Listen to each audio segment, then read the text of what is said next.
What is good? What is good, everybody? Happy Thursday, guys. We got day 8 of the 90-day challenge, 250K in 90 days. Uh, had a 2 contract day yesterday. We'll start with that. Jordan has 1 contract so far for the challenge. It's 3-1. I think we need a scoreboard getting put up in the chat, guys. But Jordan, how are you doing today on that 1 contract in this challenge so far? Man, I'm doing well, brother. I'm feeling blessed. Happy to be here for another day. Got a couple in the wings right now. Just got to follow up with some people, and yeah, I think we'll end this week out strong for sure. Let's get it. Let's Let's get go. it. Nelson from Newleey, how are you doing today, bro? We're doing great, man. We have our AI is starting to finally pop off. We uploaded today, I think, 18 exclusive leads on Newly. So we're just getting that ball rolling, and it's only going to get bigger and better. So I'm loving it. I'm loving that you guys are getting contracts. I think you just had an amazing story that you shared to us offline that I hope you share to the people. And let's have a great day. Let's get it. So we'll start off with the story really quick. So those of you guys that were watching yesterday, I obviously was muted when the guy signed the contract. Jordan was chopping some guy's ear off for an hour, 40 minutes. And when I was on the phone with this guy, so I just saw a text message come in. It literally just said, okay. We had texted this guy. I'll pull it back up really quick. I don't want to show you guys just because it's literally, I can't give away the guy's. I might actually be able to do it this way. No, it's going to end up giving away his information, guys. I don't want to get banned. But basically, we texted him on May 1st. Hey, Martin, thanks for your interest in selling your home. We're definitely interested in a few more properties, blah, blah, blah. Give me a call back at this number. Doesn't answer May 1st, doesn't answer May 2nd, doesn't answer May 5th, doesn't answer May 6th. Keep texting him because we have the text strips going out. By May 7th, he finally just says, okay. So a lot of people might have just been like, fuck it, let me just keep texting him, trying to fucking warm him up a little bit more. I was like, let's get him on the phone. Call him on the phone. When I said, do you still want to sell this house? He said yes, like a firm, solid yes. That yes, I was like, I'm getting a contract. The second there's just when you do this long enough, there's a certain tone that you hear that you just know it's going to be a deal. And I fucking felt it on that call. So 40 minutes in, signed contract, had to get creative on it because fucking he wasn't able to get the DocuSign to his email for some reason. Was looking everywhere for it. What double confirmed it, like kept fucking up, whatever. DocuSign has a thing now that you can send a contract through a text. So the contract got sent to him via text message, read it through him, he signed it, and that was that one. Could be a potential 20K spread, but we gotta market it first, guys. And that's an awesome story. That's the story that I wanted him to share because people think that, hey, I got a lead. They didn't answer me today. It's dead. Again, as I keep telling people, this game isn't a game of certainties where you do A and then B happens and then C happens. You've got to go A and work it all the way through Z. And then you lock up a contract, like Joey said, and potentially make 20K or whatever the amount is. But that's the money is in the follow-up. These sayings aren't sayings for they're sayings for a reason. So congrats on that, brother. Love it. Thank you, bro. It is all in the follow-up, guys, and it's just being conscious of fucking, as Nelson's saying, like when you first get a lead that comes in, I don't know if they're gonna fucking answer. Some people are like, I called them 3 times, they didn't answer. That's not a lead. I'm like, they say they didn't want to sell their house, or they just not answer? Because if they said they didn't want to sell their house, then yes, you're right. That's not a fucking lead. Send it back.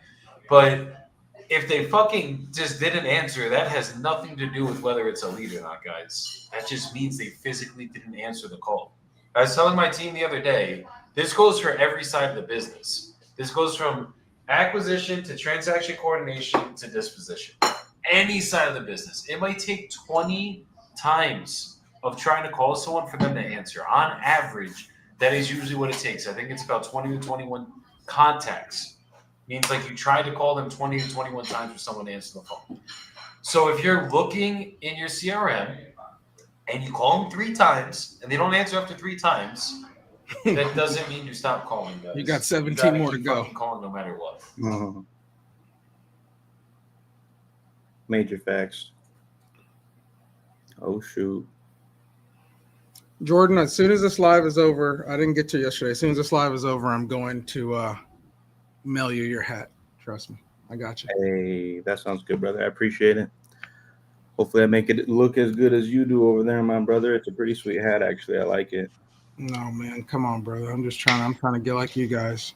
All right, let's see. Today I will be dropping some private chats for you guys throughout with some info on it. So in order to try to get everybody on the route that they're going. Hey, did you ever talk back to the lady that wanted the 225? Me or Joey? That was you. Remember it was worth like it's worth like 400 something. She wants 225. Oh, yeah, that's Penny. I did speak with her yesterday, and she set up a time for me to call her. I called her at that time, and she goes, "I'm installing a window right now. I don't have time to talk." And I was like, "Okay, well, when do you have time to talk?" And then she was trying to say like Monday or Sunday, and I was like, "Nah. Let's try to get on the phone tomorrow." So I have a call scheduled with her at 4 my time, so it won't be on the live, but yeah, gonna call her at 4 to go over the agreement. I'm feeling good about locking her in. We got a pretty good rapport after a couple of calls, so I told her basically it's just a page and a half. We just got to read through it and then click a couple of buttons, and we should be good to go. So Hey, she's still picking up your call. So she wants to move forward for sure. So yeah. I'll stay persistent with her, and the goal is to get it locked in by end of day today. Hey, brother, I'm just, that's the hardest part I think about this game, whether your systems are in place or not. And Joey seems like he's good at it. Just that follow up, and that's why the money's in the follow up because a lot of people don't do it, right? But yeah, everybody wants. Once you start to get 4, 5, 6 contracts, you got to make sure your pictures are done. You're at title companies. You're following up with everybody. I think people think they call somebody, they sign the contract, they turn it in, and it's like I wait for my check. This is a business. You got to run a business. Yeah, people forget that getting the contract signed, although exciting, is but the first step down a long road of getting you your money in your hand. You know what I mean? So, yeah, systems and processes, transaction coordination, marketing it on Dispo, getting it assigned, and then you still don't get your money because once you send it in and the title work starts getting done, there's going to be shit that comes up. There's going to be surprises and obstacles and problems that you got to overcome. And yeah, I absolutely agree with you, Nelson. I think a lot of people don't think about that, but that's as big of a part of the game as locking up the contract on the front end for sure. So we're waiting on 44K with title issues right now. Yeah, dude. Actually, the worst part about it is if you hear the word, like, I think Joey knows this because he's in it right now. Abstract. If you get to a city or state that's the word they have to abstract a title, it's like, oh my god, just I'll pray. I'll get that check next year when I need it. It'll be next Christmas money. It could take fucking a month or 2 months sometimes, but no, right now it's been affidavit of airships. For my word, I don't like hearing. And it's funny because in the past, affidavits of airships used to be like the easiest part of it. It's like, oh, word, affidavit of airship, cool. Now it's everyone doesn't have witnesses. So it's actually not 44,000. I just redid the math because me and Jordan have one that's a $15,000 assignment. So what's 44 plus 15? 59. 59. Thank you, Mathematic Jordan. Thank you. Appreciate that. 59K in assignment fees that are in title right now that we basically are just working through getting title issues cleared. So that's part of the business. And just really quick, just the last thought before I get on these calls because I got some calls to make. If you guys, as I was going with like the follow-ups and making sure that no matter what, you're not giving up on leads. I have a deal under contract right now that literally the seller hasn't answered us in 2 weeks. And my team's looking at me this morning. They're like, Joey, why don't we just cancel this one? I'm like, cancel this one? Like, let's get pictures. Let's fucking figure this one out. It's in Dallas. Like, we can move it. So call a seller again, get him on the phone, and literally he's willing to work with us. He just gave me a 45-day extension. He's willing to a 30-day contract. Still haven't even had pictures in these 30 days. And he's willing to work with us, figure out stuff with what's going on with the tenant. And he's also willing to go there tomorrow, get me on the phone with the tenant personally, and then get everything fucking figured out. And this was after him not answering for a week straight. So it's like, just don't until it's a no, Like, no, I'm not moving forward. I'm not working with you. Fuck you, Joey Bidlow. Have a good day. I'm gonna fucking follow up, guys. Like, just know that I'm relentless out here. Yeah, gotta be relentless, man. I think today's mantra is the money's in the follow-up. That's what we keep on harping on. For sure. 100%. That second contract last night, follow up. Newly lead, by the way. That one was a follow up too. That was from like 4 months ago. The guy followed up with me, but I was following up with him last week. And he finally hit me back. Like, sorry, Joey, I know it's been a while, but like stuff was going on. I resolved it. Let's get it going. And literally right during my evening meeting last night with my team, I look at my email really quick. Oh shit, that's a contract. Like, let's fucking go. Yeah. So it does happen like that.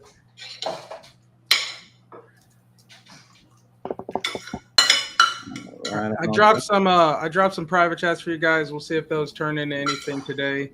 These are should have some data in there, so you don't have to necessarily go through the full process. You're just trying to probably get price right and see if you can really get anything out of it. So just some info in there for y'all. Well, appreciate you for that, my brother. Hey man, when you win, we all win. Absolutely. Now, one of the other leads that you sent to us just a couple days ago, that was the dude that I spoke with for literally almost 2 hours yesterday. And now reflecting back on it in hindsight, I probably should have got off the phone with him closer to like the hour mark max. But like, I don't know, he kept wavering this way and that way, and I kept thinking like, oh, I might be able to get this guy to make a move, but no, at the end of the day. Was he too far off a price? No, it was the guy who was chomping on 100,000, 110,000 that said he was considering that. So like I hit him there and he was like, I don't hate the offer at all. Like it's a good offer. And I just really like the rental income that I'm getting from this property right now. And I was like, Gotcha. okay. He was getting above market rent. He was getting like $250 above what the average market rent is for the area. And so it was just like me spending an hour and a half trying to convince him to give up his cash flow for cash in his pocket. And yeah, just he's an old guy and I couldn't. Hard sell on that one, brother. Sure. You know, if you're out there and you're really in this business, then you understand that when they pay their rent through Zillow on the first, then Zillow holds on to it forever so that they can make their interest money off of it, and then you get your check like 8 days later. So if you know this business, then you know everybody's probably getting paid through Zillow today or yesterday. So he got that money and he was like, oh man, I can't give it up. So yeah, I hear you. It's a hard pitch sometimes, man. I get my Zillow checks and I don't want to give them up either. I hear it. I know it was me trying to convince him to give up. I think he was just paying taxes on that property. So he was probably pulling in $1,400 a month cash flow. And I was like, well, why don't you just sell it to me and then go buy a couple more properties? And he's like, why would I do that when I would be getting less cash flow from those other properties? And I was like, I don't fucking know, actually. That's a good question, but you should do it anyways. It's hard, man. I bought one of my properties out and it's out of state and I got it for 24 grand. And my mortgage on it is 125 and the lady that was there was already paying $700 a month and I've never changed it on her. And I could go Section 8 on it now and get like $1,000 on it, but she never complains. I don't complain. And so it's hard to give up that continuous monthly money for when you have a good tenant, right? If you have a bad one, then get them out. But yeah, no, that's awesome. Yeah, so that was a losing battle, but we gave it our best shot anyways. For the people. Hopefully one of these ones in the PT will get you there. And then if not, we got, my team always working behind the scenes and we finally got these AI joints kind of really going, which we're really just exploring how big we can run with that. So hopefully those will start to pour in a lot more. We'll see what happens. So a curious question I have for you actually, Nelson, is I'm seeing a lot of people, whether it's lead providers or people running wholesale businesses, incorporating AI into their business model. And I'm just curious, and maybe it'd be good for the people to know, like, how are you working to incorporate it with your business? Is the AI nurturing leads that have reached out and raised their hand, or what you got going on with that? I'm just curious. Yeah, I don't know if it's secret sauce or anything, but it's really we're taking data and we have a AI and you put the data in there and the AI just reaches out and calls every person and it's like your drip system, right? They don't stop until they get someone on the phone or the number's blocked or whatever the case may be. And then that system goes through a full conversation with the person and we get the interest from there and then we're able to put that back in our system. So it's newer for us, and my partner that really knows all that is dialing it in, but it's getting results now, right? And so now we just have to expand on it and dial it in more and more. So that's what we're doing. No, I love to hear it, man. I really do think that AI is the new wave, and a lot of stuff is going to be transitioning into an AI model. And I'm over here thinking, like, how do I not get left behind with that wave? So, no, I love to hear that you guys are utilizing that. Joey Bibble got me on ChatGPT when I got questions that I need answers to, and so yeah, I think AI is really fun to think about how it can be incorporated into all of our businesses and help us grow and scale. That's the plan, man. Anything to continue to help sellers do their job, right? I just got an email. I need to go clip it. I got an email from one of today, a guy who got a deal under contract out in Michigan. I'll just say Michigan. I don't know, all of his business, but and so just love it, dude. I just love that you guys got 4 contracts, other people contracts, people are closing deals. When me and Joey were on the live the other day and you had left, one of the guys is on his second deal with us that made 11 grand came in. So that's the beauty of this whole thing, man. Just getting people opportunities to make some money. 100%, brother. We all want to live the Joey Bibbo life. We want to, be at Columbia with our shirts off and women bringing us coffees and rice and beans, Spanish beans or Spanish rice. We're just trying to live the dream. Every day, bro. Every day. We built Every this day. shit, so He's man, not now even it's time to modest enjoy about it. it. Every day, he says. Yo, Nelson, for the first one, Hernandez. Yeah. What's the address for that one? What's the address? Oh, my bad. Hold on, if I didn't grab it, let me double check everything. This one sounds like a fun one. I'll take this one off your hands, Jordan. It's unpermitted fucking rooms. Ooh, those are fun. Let me go grab the address real quick. I forgot it. Cool. And Jordan, you can take those second too if you want. I know. All right. You might. And You might need it, anything you guys lock up in Richmond, Virginia, just give it to me and I'll get it sold like ASAP. I got you. I heard that. Hey, I'm dropping the address in the chat there. All right, I got a couple of people that I got to call in the system that I told them I'd call this morning, and then I can get to those 2 for sure. All right, let me stop talking to y'all and stop holding y'all up, man. Oh, no, you're good. The conversation is good, brother. Gotta let the people know what Newleey's all about. You know what I'm saying? All right, let's call Arlene.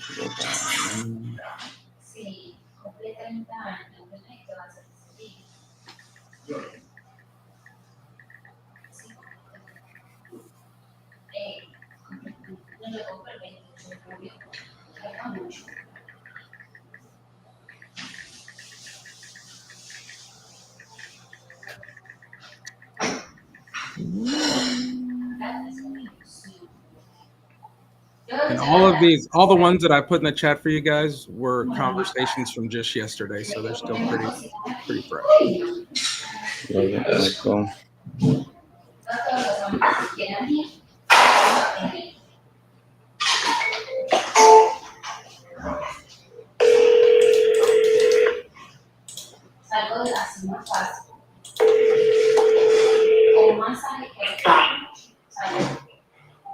Hernandez?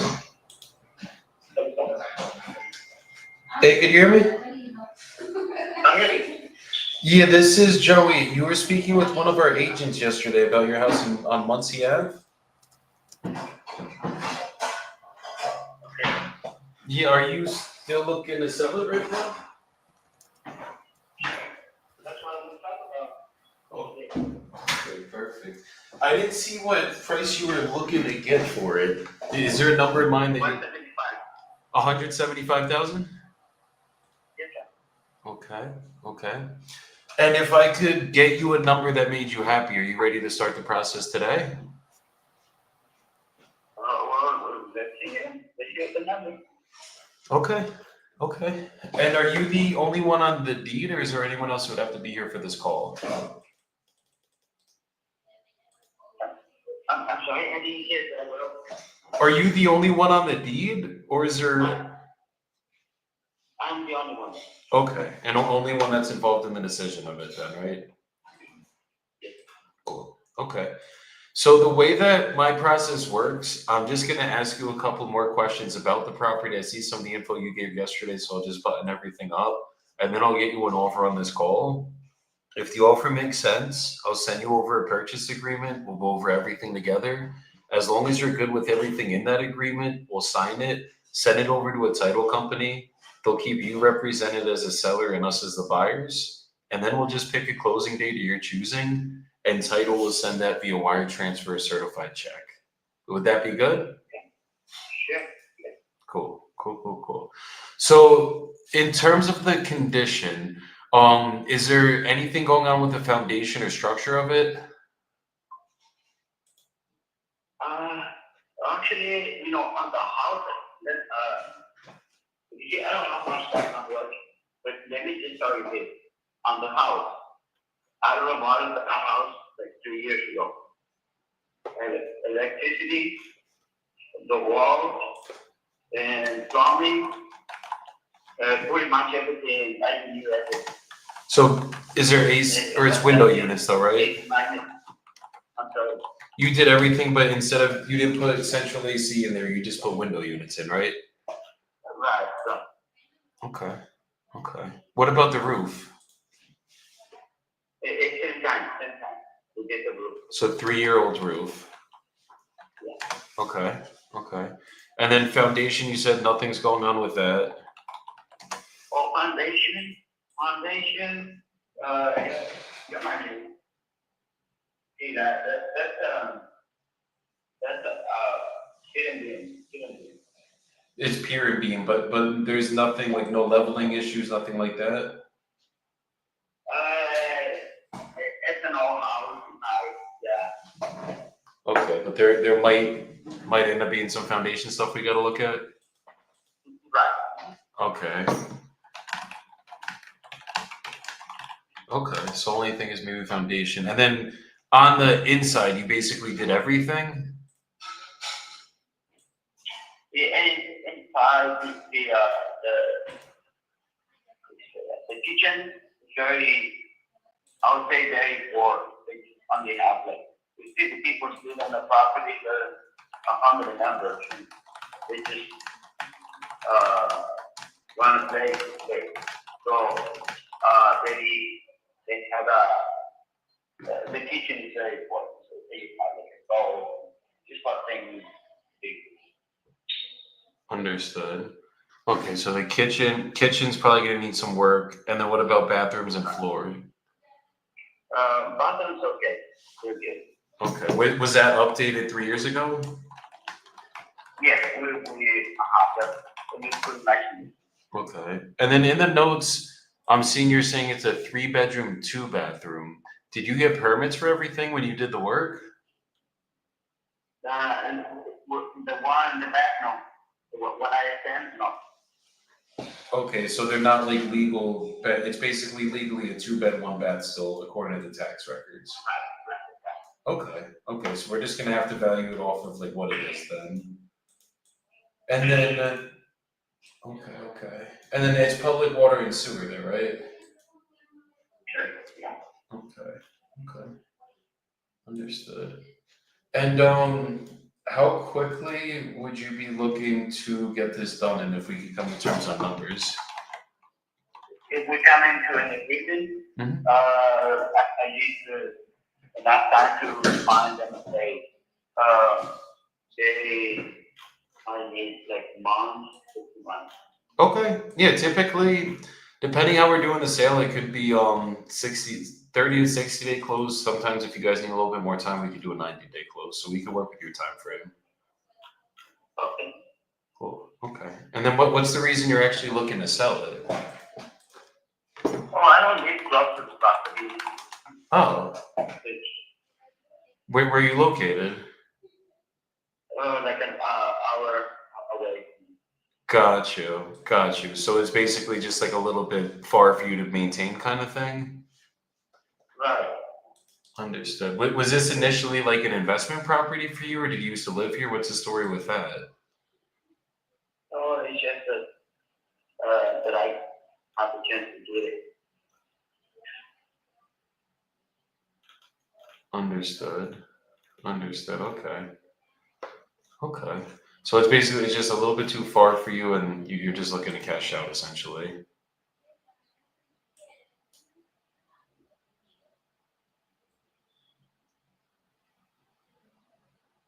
Can you hear me? Yes, sir. I hear you. Okay. Understood. And are you like, did you do the work yourself, or you guys had contractors come in and do everything? Well, Say that one more time. I'm sorry. I hired somebody to do the job. Got you. Okay. Understood. All right.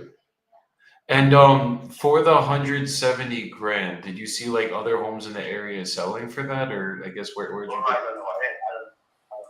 Hey, Joey, people are knocking down homes over there, and they're going for 6. Okay.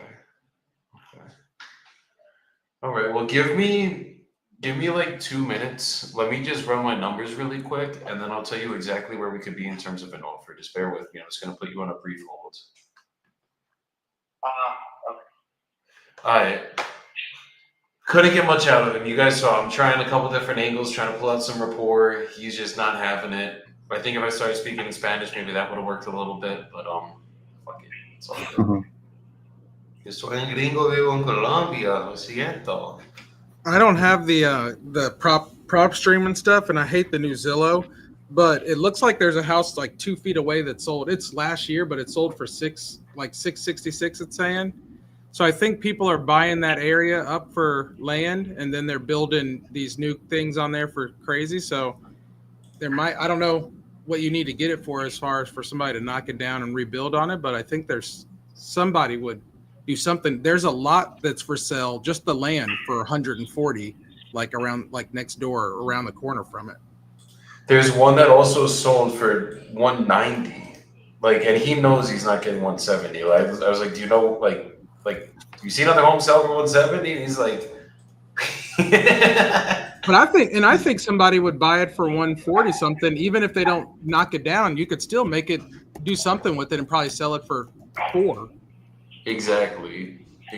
So I just got to see, was this an investor that bought this one down the street for 170, or was this an end buyer? And then I'm going to just run some quick cash comps to see if I can't find anything to get this one figured out. Do it. Yo, Joey, I might have to break your rule, brother. Oh, boy. I'm going to have to send a contract to this lady before I get her on the phone. She will not answer my call. She wants to read the contract first.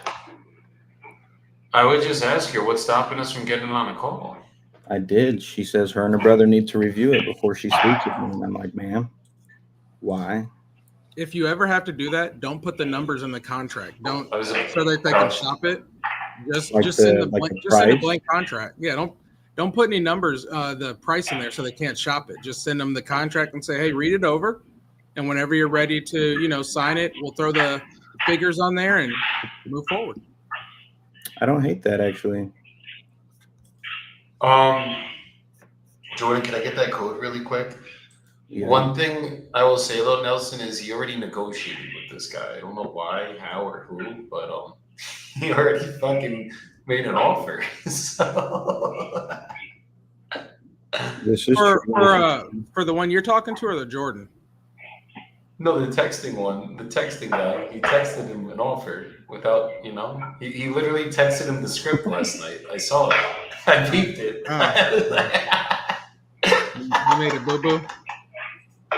No, some people just don't want to get on the phone, bro. She wouldn't answer the phone, so I wasn't gonna just like not make her an offer just because she wouldn't. Does anybody believe in I guess you could call it manifestation, like when you like you get what you are, you know what I mean? So like Jordan doesn't like getting on the phone, so now he's getting a fucking seller that doesn't like to get on the phone. You're such a clown, bro. That's hilarious.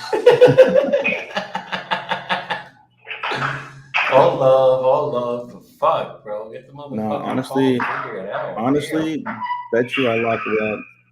But I hope you do, bro. The question she, is though, how are you gonna schedule walkthroughs if she won't get on the phone? well, no, she says I'll get on the phone with you as soon as I read the agreement. So I just got to give it to her. Our And, Daniel, our Daniel said, Joey, what's your best platform for generating leads? So right now, I mean, my most recent contracts have all been Newleey, which is Nelson who's on here right now. What I tell everybody, guys, it all depends on your fucking budget when you're doing lead generation. It's like, what can you afford for what your current situation is? You That's guys what's going to targeted depend on. audience PPC or just recycle leads? Wait, say it again? Oh, you're reading something. Oh no, I'm reading. Yeah, somebody said no. So we don't recycle leads. We only allow our leads to be sold 3 times, and we don't do targeted audiences for anybody as well. So every day we're working to get fresh new leads and put them on our website.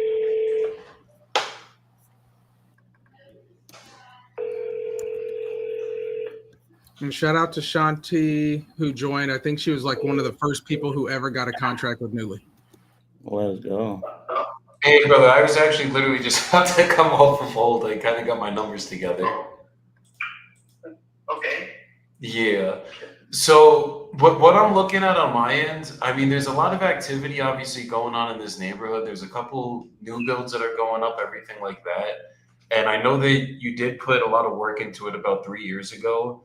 So I'm thinking, I mean, fixed up homes in this area, they're going in the low twos. Like if it was like fully remodeled, you list it on the market, that's probably somewhere you would get it.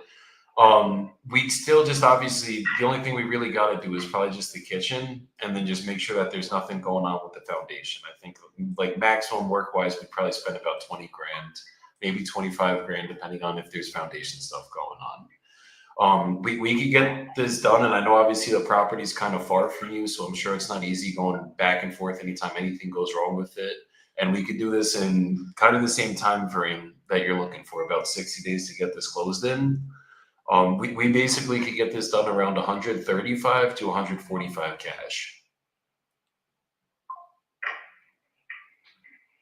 No, it's all. It's all.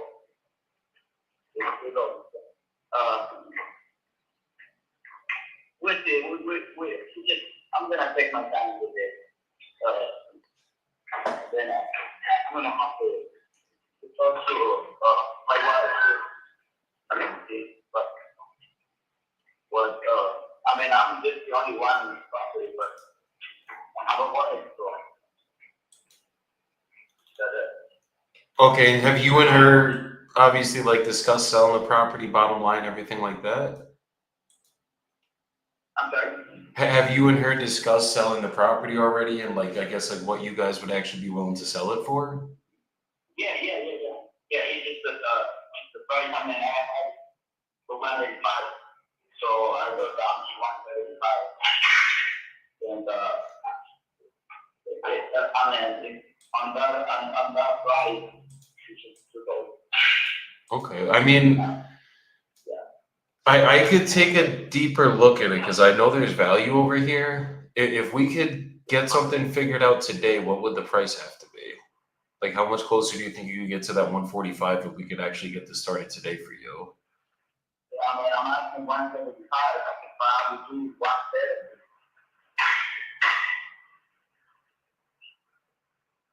Okay, so even if we could basically take it fully as is, where you don't have to touch it again, and then get you like a number that basically would be net to you, you couldn't be anywhere close to that 145, maybe like 155, something in that range. I go down 170. Okay, this is gonna be the very best. And it's gonna be the man. It's gonna be 168. And we do that anytime. Okay, so even if I covered all the closing costs for the transaction, I just heard it. Yes. You already told me that. okay. If you- So if you did on that, 168 gets it done today? I'm gonna work out with 168. Okay. Let me can you give me one more minute? Let me just I don't know if I can make the 168 work, but let me just double check, and if I can make it work, we'll get the process started right now. Let me just check with my team really quick. Can you literally just give me like 30 seconds to a minute? Oh, okay. Okay, just 2 seconds, brother. Thank you. Alright, this isn't Joey being optimistic, guys. The 2 cash comps I found, one sold for 180,000. It was a 2-1, same exact, actually smaller square feet, very similar condition. The other one sold for I think it was 190,000. Okay. So Were that's these a two 12K investors? pop minimum at 178. What up, And yeah, Jazz? this was with the. Sorry, my guys. Do I do it? Do I do it? I think you do it, man. If And the if you cash find a comps are there, buyer, yeah. I think you'd knock it out, man. Put it under contract, run it up the flagpole, see what we can do. If somebody's going to buy it and knock it down, they're going to make money. And if they're going to rehab it, they're going to make money. I mean, Okay. it's Wait, let me- dude. hold on. Dallas is and the thing is this: Dallas is a crazy market.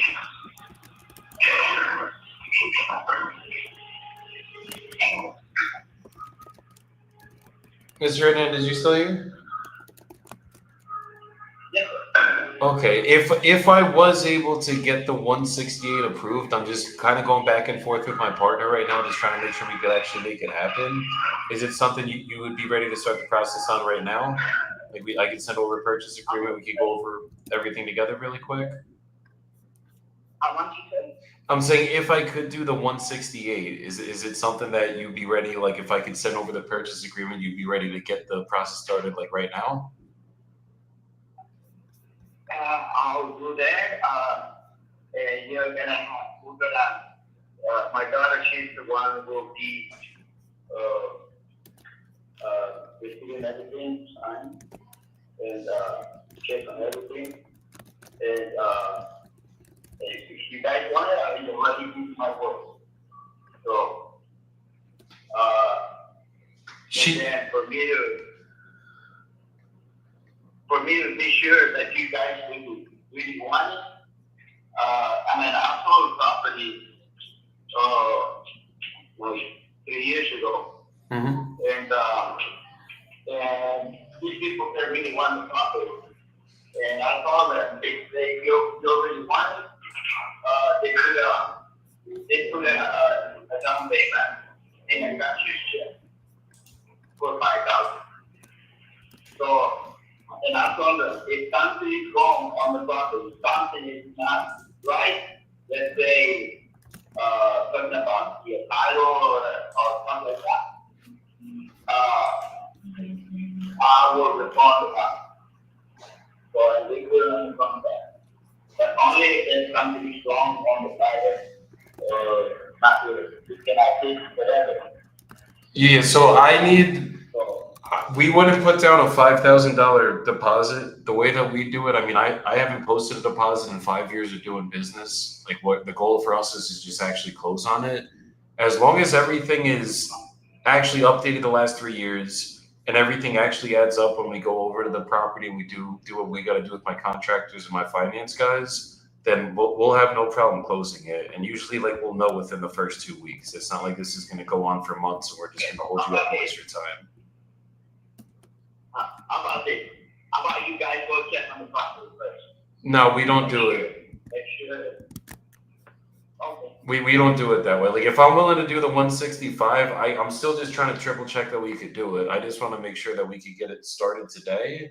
And then I'll know within the next 2 weeks what we got to do. Because basically the reason why I'm not just going to go there is like once we get the purchase agreement in place, I have to pay someone to go out and get pictures from me.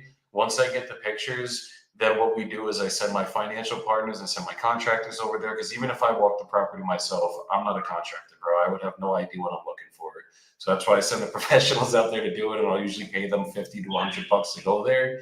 Once they walk it, I know exactly what's going on. As long as everything is exactly how you said it is, we'll be good to close. The only time we can't get this done for you is if we go there and it's going to need more than the 25 grand of work. We would have a conversation past that, and if we couldn't work out the price, then we just wouldn't move forward, obviously. But I'm not here to waste your. I know that. Yeah, I see. I'm from the house. I just get that house too. I'm from the one.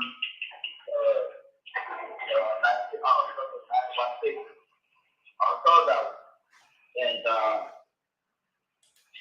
so these guys they pretty serious about it. So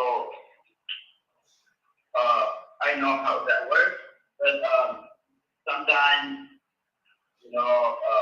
if we put it like this, and then you guys starting up, and then for the next people who want to pay, it happens exactly like they don't buy the house. I want somebody to be serious. Yeah, and I can tell you I'm serious till we're blue in the face. Obviously, that's not gonna, you know me, I don't know you kind of thing. But at the end of the day, like I've been doing this. We literally just closed one on Rupley Lane on Monday. It literally just closed and funded. And this is all I do for a living, man. This is a business for me. So I'm not here to waste your time or hold you up in a contract. I don't do business like that. But at 168K, as I said, I just have to triple check one last time with my team. I'm pretty sure we should be able to go at that number. There's a brand new house that just got built right next door, so I know there's good value here. But it just has to. The way we do it is I'll send over your daughter the purchase agreement. We'll go over everything. We'll get it signed, and then basically within the next week or two, you're gonna know exactly what's going on. Like if I'm not able to get it done, you'll know typically by 2 weeks maximum what's going on. And then once we are good to go, then of course my financial partners would typically post a deposit at that point. That's usually how we do it. But I can get this done for you. Like I'm not trying to waste your time. We just basically got to get the purchase agreement in place, go through the process, and as long as you're honest about everything with that's going on with it, we shouldn't have any issues, honestly.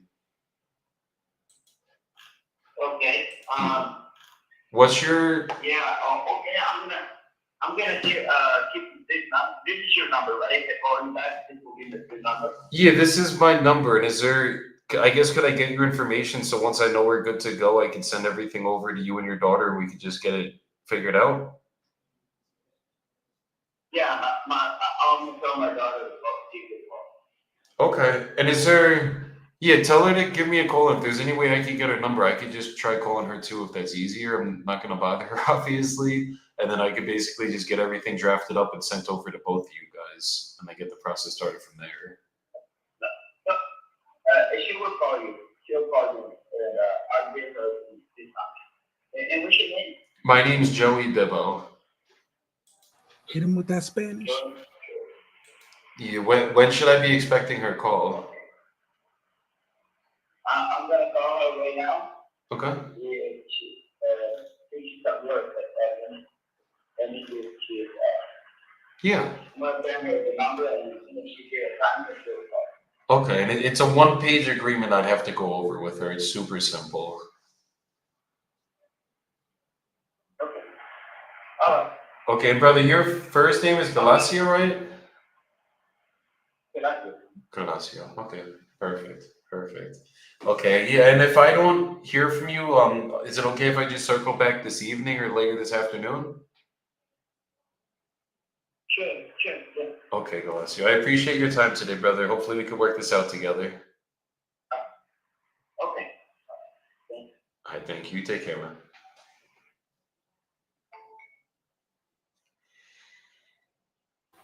Hey, put it in the pipeline, see if she hits you back. I think you should have hit him with that Spanish. I know, I might. It's like, I probably could have right there, but like I also don't want him to be like, why the fuck is this asshole gringo speaking Spanish to me now? Like, it's funny because like I really want to just start going off in Spanish sometimes when I hear it. Like, I think that's a good one, man. I think if you can get him, get his daughter to really hit you up, I think you got something there. 100%, bro. Yeah, that sounds good, bro. I'm gonna put something in my calendar.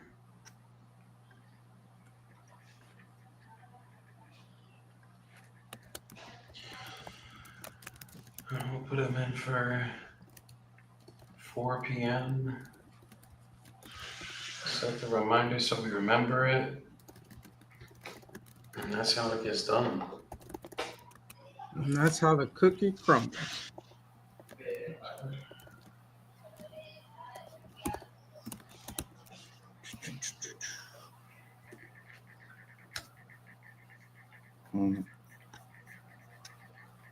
Good phone.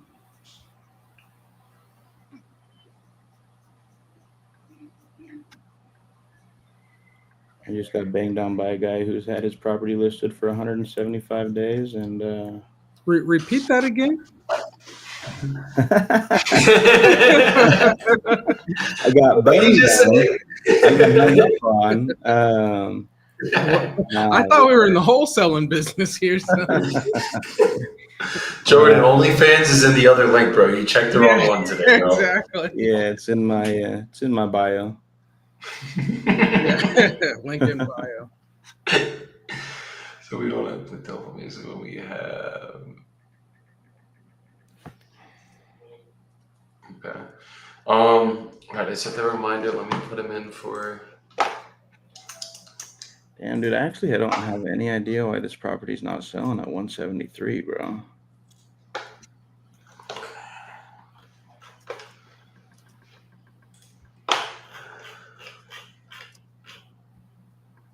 The old me used to literally just like rapid fire calls. I'm taking it slow now, guys. You got to. Notation. I'm, like, I making feel like sure- notation is important. Yeah, bro. I'm making sure all my notes are in here. We're good on that end. I'm making sure the follow-ups are set. I'm about to set a task for myself so it gets in here. Like, I'm not even fucking around no more, guys. Shirtless Closer getting organized. Okay. Yeah, who the fuck do I think I am, Jordan? I don't know sometimes, brother. No tampoco. Interesting. Ay, hágale pues.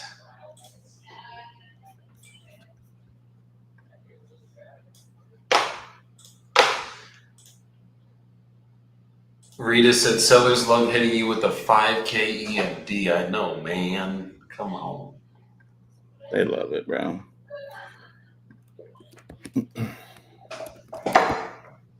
All I know is my girl's making some arroz con pollo, and I'm fucking ready for that. She got the pressure cooker going on right now. You're gonna be eating good. You said arroz con Never even pollo? heard of that. That's rice. Rice and chicken. Rice and chicken. Yeah. Okay. I mean, I ain't never heard of that. I never heard of it in Spanish. Maybe that's what I'm Like, saying. you ain't never ate no rice and chicken, Nelson. I gotta learn. I gotta get my un poquito. I gotta get my Spanish working with I you know. guys. You might have to, bro. Fuck.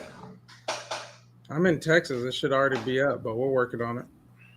Yeah, dude, you def should have it up by now. Fuck. Alright, let's get it, guys. all right, I got one more follow-up call to make from dude. My inbox was absolutely insane yesterday trying to keep up with it. Yeah, I have 405 like unread messages that I literally just have to filter through over these next couple days, and it's just gonna Yeah. be.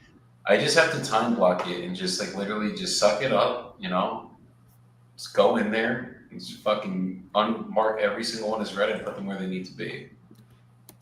Yeah, I'm not the greatest at marking messages as read, even on like my personal phone. It drives my wife crazy, but I just had like at least 6 people who I spoke to yesterday, and I was setting up a call from this morning. So got to get through all these calls, and then I'll hit those 2 leads in the private chat real quick. Did you follow up, or do you think you're able to do anything? There was the guy that had the home that he would have to be like a subject to deal. Yeah. Gotcha. He basically said they talked to their realtor friend. They're gonna. Oh no, they have a neighbor across the street that wants to buy it with a Gotcha. mortgage that's already pre-approved. And I was like, you know what? I can't really compete with that. So It'd be a hard sell anyway. So at least he got some help from somewhere. that's what it is, bro. There's some times where it's like the guy's a seller, like it could be a good opportunity, but it's like if look guys, when we're wholesaling real estate, the only situation that's better than us getting a deal done is they actually have a direct investor in the area or a direct end buyer in the area that already wants to buy it. Let them go with it. Like at that, like we don't have that yet. So it's like if they got someone that usually doesn't happen. Your average homeowner does not have a direct person to them that's a buyer, that's an investor. So if they do have that one local investor that actually wants to buy it, I back off. Like I'm not even gonna be like, oh, well, they're gonna just do this to come down in price, blah blah blah blah blah. Like if they're an actual investor and they're local, I ain't fucking with you. Like go sell it to them. If they can't get it done, then call me kind of thing. There you go.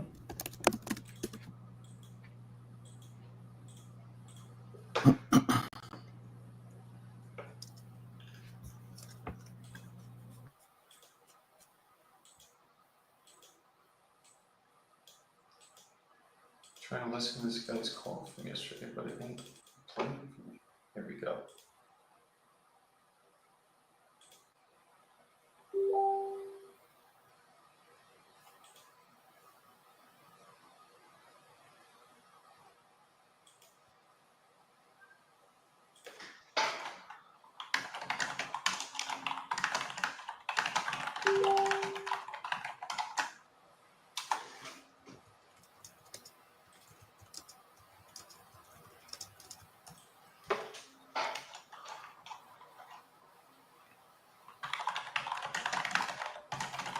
Yeah, I'm driving right now, so I'm good. Okay, awesome. And you're still looking to sell that property right now? Yeah. Great. How much are you looking to get for the property? I'll be about 125. Okay, 125. Awesome. And James, if I could get you a price that made you happy today, are you ready to get the process started right now? Sure. Sweet. And are there any other decision makers or people on the D that need to be here for this conversation? Nope, just me. Right on. All right, so James, just a quick update on how my process works is I'm just going to ask you a few questions about the property just to help me better understand what you got going on over there. And once I have all the info I need, I'll get you an offer on this call. And if that number makes sense to you, I can send over a purchase agreement that we can go over together. And as long as we're both good with everything in the agreement, we can both sign it, send it over to a title company that'll act as a third party between us, protect you as the seller and me as the buyer, and then pick a closing date of your choosing to receive the money, which title will disperse via wire transfer or certified check. Does that all sound good for you? Yes. Sweet. All right, so what's the story with the property, James? What you got going on with the condition over there? The condition is fine. It's in good shape. The roof was replaced on it probably 3 years ago. As far as property, I have long-term tenants in the property, so that's always a good thing. Absolutely. The only reason why I'm really selling it is I've been owning it for a long time, and I'm turning 65 here in a couple of months, and it's time for me to move on to something else. I do most of the maintenance on it. I cut the grass. I do all that kind of stuff, and just time for me to move on to something else. Okay, I hear you. So you said that there are long-term tenants. Are they still in the property right now? Yes. Okay. How much are you getting in rent, if you don't mind my asking over there? I don't have it right in front of me because I'm driving. I know it's around like 19 something between both sides. Okay. Yeah, I see it's a duplex here. And just to help me get a picture of the property in my head, what's the unit breakdown between the two units? Each side is 2 bedrooms and 1 bathroom. Okay, awesome. Thank you. All right, so Roof replaced 3 years ago. Overall in good condition. Are there any problems with the foundation or the structure? No, I actually had some foundation leveling a little bit to it probably 2 years ago, 2.5 years ago. Just I don't know when was the last time that was ever done, but I just had a shoring guy go up underneath there, and he saw a couple of things he did and changed out a few of the piers just to make it a little bit stronger. But foundation's fine. Okay. Awesome. As far as the mechanicals, like the electrical, the plumbing, and the HVAC, is that all in good shape as well? Plumbing fine, electrical's fine. AC, there are window units on both sides. There's no central air. There's window units on each side of it. Okay. I hear you. Okay. And when was the last time that you did any updating, like cosmetically, to the kitchen, the bathrooms, anything like that? It's been a long time, actually. Like I said, the tenants have been in there forever. Yeah. The tenant on one side, the 2140 side, she's actually been in there before I bought the place. Oh, wow. Yeah, and I bought it from a friend of mine. I'm trying to remember how many years ago I bought it. Probably 8 or 9 years ago. I think she's been in that place at least 15 years, I think. That's a really good tenant. Wow. Yes. I actually even tried to get her to move because I had a person that had like a halfway house type of deal, and he wanted the whole thing. So I was trying to get her to move to one of my other places, and I couldn't get her to move. That's actually really funny. And then the lady on the other side, the 2138 side, her daughter lives next door. And Sadie's been in there probably 3 to 4 years probably now. Okay. Yeah. Like her daughter lives right next door, so she's not going anywhere yet, you know. Okay, so I guess my question then, hearing that is, will you be looking to sell this with the tenants in place? Yes. Okay. Yeah, I mean, it sounds like this has been a really good rental for you. It has been, yeah. That's cool. And so just to help me better understand kind of the reason why you're selling, I know you said you're turning 65 soon and just time to move on to something else. Just curious, what does that look like for you? Are you trying to get out of the rental game and just kind of liquidate everything? And what's your plan? Yeah, I have a couple of properties and I'm looking at just selling them, I mean, I cut the grass at all the places, I do the repairs at all the places, and it's just kind of a point where I really don't feel like doing that anymore. So I'm gonna liquidate myself and just invest my money and go from there. Okay. No, it's cool to hear that you do all your own maintenance and everything. I can imagine that over the years that gets to be a lot of work to keep up with. Funny story, I actually won't cut the grass at my own house anymore because I learned that I'm incredibly allergic to grass, which I didn't know.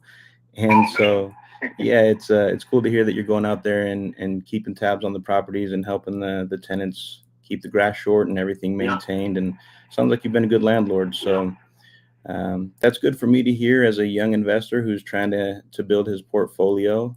Sounds like you've been serving your tenants well enough that they're willing to stay for 5 to 15 years. So that's really awesome. Yeah, and I don't have any problems getting rent and all of that. I don't like I said, I'm actually out of town working this week, and I got the tenants calling me, "Hey, Mr. James, you haven't come by yet." I'm like, "Yeah, I forgot to notify you I'm out of town for work. I'll be back on Saturday, and I'll come by and get it in." So, I love to hear that. It's actually pretty rare in the industry to hear about. If you treat your people right and do the right thing and take care of the places, you get good tenants. And I've been very fortunate with this location that, like I said, Cheryl has been in there at least probably 15 years. Like she's been in there since before I bought it. And Sadie's a really good tenant. Her daughter lives next door. And actually, Sadie's sister lives in one half of another property that I have that's about 2 miles away. Oh, wow. Keeping it in the family. Okay. Yeah. No, that's cool. I mean, yeah, I hear a lot of horror stories about renters destroying properties, and I think it would be hard for somebody who's been taken care of, like the way you've been taking care of your tenants, to treat the property poorly. So I'm sure it's in really good shape on the interior, which is pretty rare. Yeah, I mean, it could use updating, it could use painting, it could, that kind of stuff, but it's all totally functional. But, on the 2138 side, I've repainted it before Sadie got in there, which is probably, like I said, 3 or 4 years ago. And haven't really painted it since then because she's been in there, And Cheryl's side is the same way. I haven't really repainted it ever, but she's been in there forever, So. Yeah. I mean, not really a huge need to do so if you got tenants like that. So I completely understand where you're coming from with that. Cool. Yeah. All right. Well, James, assuming we could come to an agreement on a number here today, how soon would you be looking to close on this? Probably pretty quick, but I will let you know I do have other people that are interested in it as well. So. Okay. No problems at all. It sounds like an enticing property for sure. Typically, we work on like a 30 to 60-day timeline. Would that work for you? Yeah, sooner the better. I'm just kind of ready. Okay. I hear you. Yeah, we put 60 days in most of our agreements just in case we need that long, but I always emphasize closing closer to that 30-day mark. So we will do what we can to just get this done as quickly as possible for you. So yeah, all that sounds great, James. I appreciate you kind of running me down on what's going on with the property. I appreciate your time giving me the info. If you'll give me just a few minutes, maybe about 3 to 5 minutes, I'm just going to go dive into the numbers here and check out the neighborhood and see if I can get that done at the 125, and I'll come back to you and let you know what I'm thinking. Okay. Sure. What was your name again? I'm sorry. My name is Jordan. No worries. Jordan. Okay. Yes, sir. All right. I appreciate you. I will be right back with you, James. Okay. Sounds good. All right. I haven't even checked out these comps at all yet. Tell me I'm going to get some duplex comps. That's what I like to see.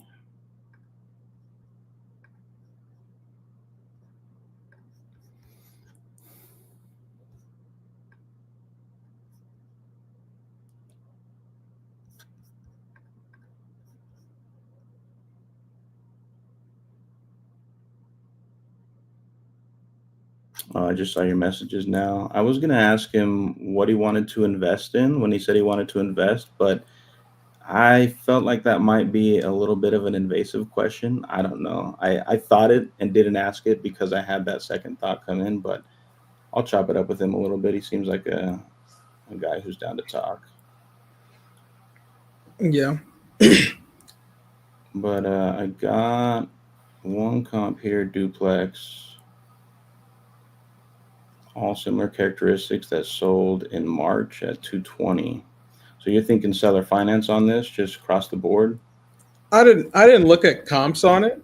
If you see comps that are 220, I mean, he's already cash flowing. It's not anything crazy. He wants 125. I think if you see comps that support a 220 or something, I say see if you can do the 125 for him. If there were not comps, then I would say I would look at the seller finance because it's already cash flowing. Somebody will take this.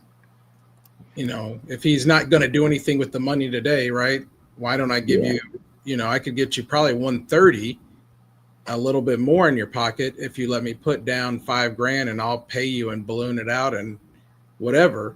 So I think there's a couple of different ways to skin this cat, but I think you got to figure out what the seller's really going to be doing, right? He's got a couple offers, but he hasn't accepted one. We don't know why. He's already got a number in his head. So what are you doing with that number? What are you looking to do with the cash? So I think, we probably need to know a little bit more what's going on in his brain, right? We can always run a comp and just say 225 times 75% needs to be at 90. Will you take 90? But I think he's probably holds all the answers for us. No, you're for sure right. I'll chop it up with him and see what he's doing. Sounds like he wants to retire, and I am curious as to what he wanted to invest in. But some people get weird about that, talking about investment plans, but I ain't afraid to ask him. Well, I wouldn't ask him, what are you going to invest in? I would be like to the point almost to be like, hey, if you got the 125 today, are you putting that somewhere? Or are you just looking to cash out because you've had the property? I hear you. I think we could for sure sell this around 130, 135. What's asking? 125. So I'm thinking anchoring at 115. Just seeing how he feels about it, and then we can give him the 125 if we need to. We'll get him locked in. Oh, did he hang up on me? What the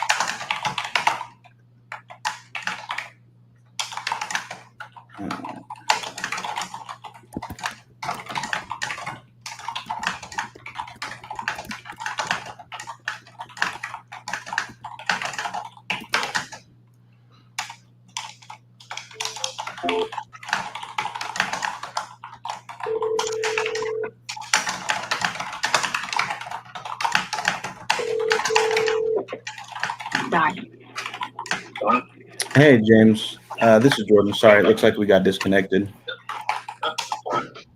All right. And I appreciate you being patient while I just kind of dove into the numbers and took a look at what I could do here for you. So a quick question I did have for you, assuming you get what you're asking in terms of price, what's the plans with the money? You said you want to invest, and just curious about kind of what the plan is going forward.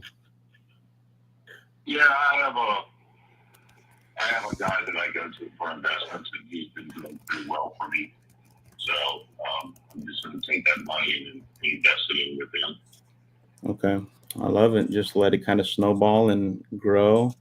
Yep. Cool.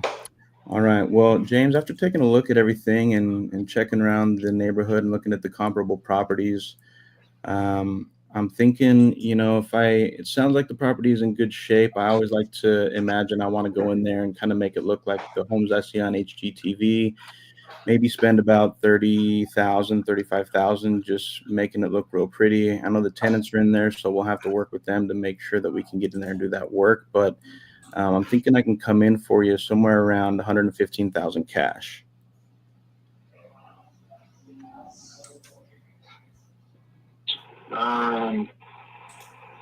Yeah, I don't know about that. Okay. Let me stew on that a little bit, because there is really no work that needs to be done to it. So I understand you want to go and make it all pretty and everything, but at that point, that there's no work that has to be done to it. So I hear you. Let me think about that, Jordan. Like I said, I'm driving to that. I'm gonna be driving for the next several hours. Yeah. So let me think on it, and I'll have to get back to you.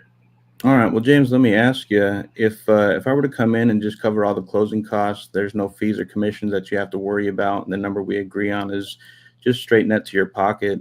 What do you think is the best that you could do for me?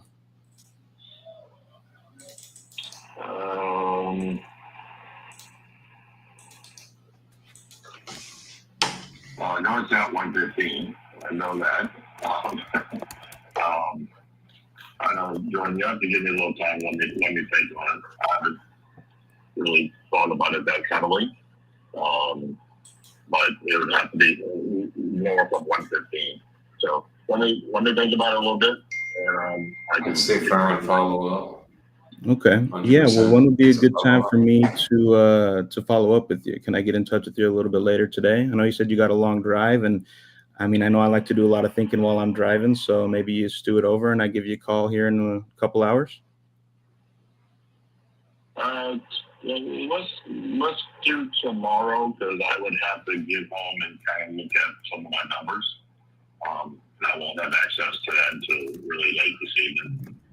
So once you give me a call tomorrow afternoon, we'll go from there. All right. Yeah, that's no problem, James. I'm happy to give you a call tomorrow afternoon, and we can reconnect then and see if we can make this happen, okay? Okay, yeah. All right, James. I appreciate your time today, and I look forward to speaking with you tomorrow. You take care. You too, Jordan. Thank you. Thanks. Bye. All right, bye-bye. Ooh, Joey, I really wanted to come up, brother.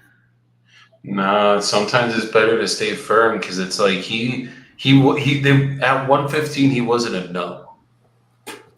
Like if it was just a flat out no, then I get it. But it's like he wasn't a no, so it's like, bro, wait, hold up, relax. I know you want the contract, but just like let it chill for a second. Because if he said, what if 115 is really what you end up needing it to be? You know what I mean? Maybe you make a 10 grand rip versus like you come to 125 thinking you sell it 135, and then what if you can only sell it for 125? Then you came up, now you're gonna have to come back down. Yes. No, agreed. Agreed. I think at 115 it's a solid 10K, maybe 15K. So I would much rather be there. So yeah, I'm down to. We'll follow up with him tomorrow. Seems like a cool guy. I feel like we'll get him locked in. There is this song by, I don't fucking know, some white artist from like the 60s or 70s. It was called The Gambler. You gotta know when to hold them. You gotta know when to hold. You gotta know when to fold. And you gotta know when to walk away. Exactly. Who was that? Bob? That wasn't Bob Dylan. Kenny Rogers. You gotta know when to hold them. Know when to fold them. Know when to walk away. When Dylan's done, you never count your money. This is making me look old up here today, guys. Fuck. Yeah. Oh man, dude, I remember when I first heard that song, I was like, dude, this is good information. This guy's like spitting. Bro, spitting facts. Like straight up facts on that song. That was a good one. Let me open this window, guys. Yeah, I gotta actually pop out and open my garage real quick. I'll be right back. Go.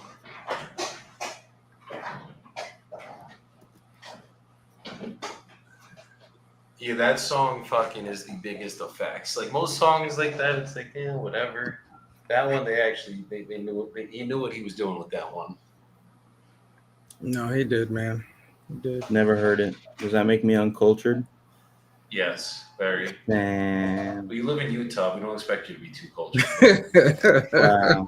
Come on, man. Nah, that's not many things make it all the way over to Utah.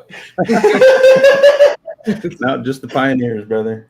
It's like where do you live? Utah? It's like how the fuck did you end got up there? anything in Jacksonville, Florida? I think you asked me this yesterday. Hold on, I got a couple questions here. Oh, not you guys. I'm sorry, I gotta keep on muting myself here. Do we have leads in Jacksonville, Florida? We do get a lot of stuff in Florida because it's Grab it.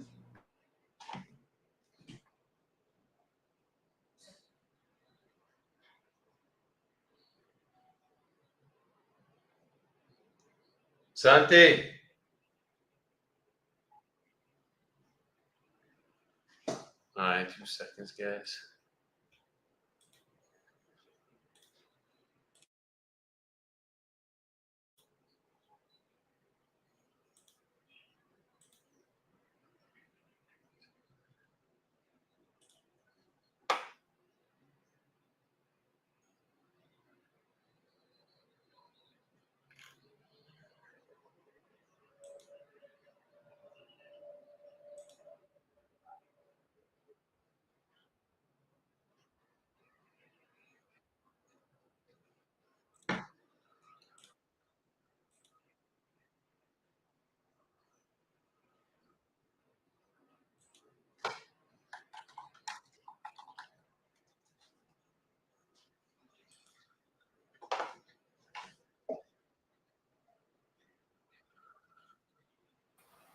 on that TikTok roll right now, man. You know what I'm going to start doing? I think would be good to get to gain some traction. Just whatever, just like the conversations you were having. Just clip them up on a long. I'm going to do a long form clip up for like YouTube and just could you have closed this deal, right? Because people always think that they can close everything. Oh, I love it, bro. You definitely should start doing that. Because everyone's like, oh, I would have fucking closed that. It's like, yeah, sit in the fucking. Come up here, guys. Yeah. Come to the stage. Come and do it. You're a closer. Come and close them out.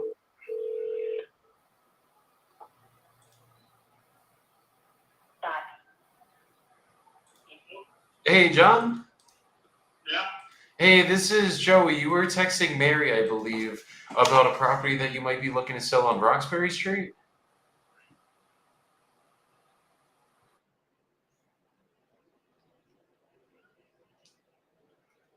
Could you hear me, John?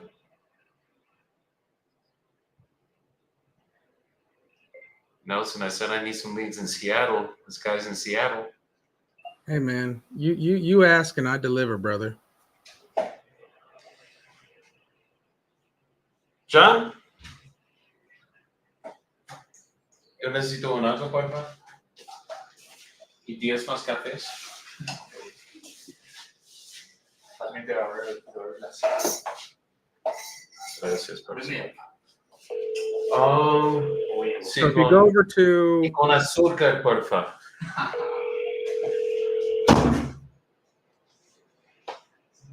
No, when hold. No. Hello? Hey, John. Can you hear me, John?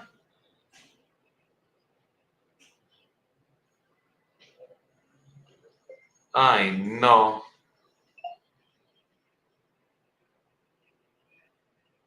John? I'm calling him from my freaking cell phone. Good. I love when you get trying to get off the Wi-Fi, huh? Got to go Verizon on him. Gotta call Elon for that Starlink, brother. I'll get him on the phone for you. Hello? Hey, John, can you hear me? No, I can hear you. Can you hear me? Yes, sir. Sorry, I had to call you from my cell phone. I was on my work line. I don't know what was going on with that. Oh, okay. Yes, sir. So you're looking to sell the house on South Roxbury Street, right? Yes. Okay. Do you have any idea what you're looking to get for it?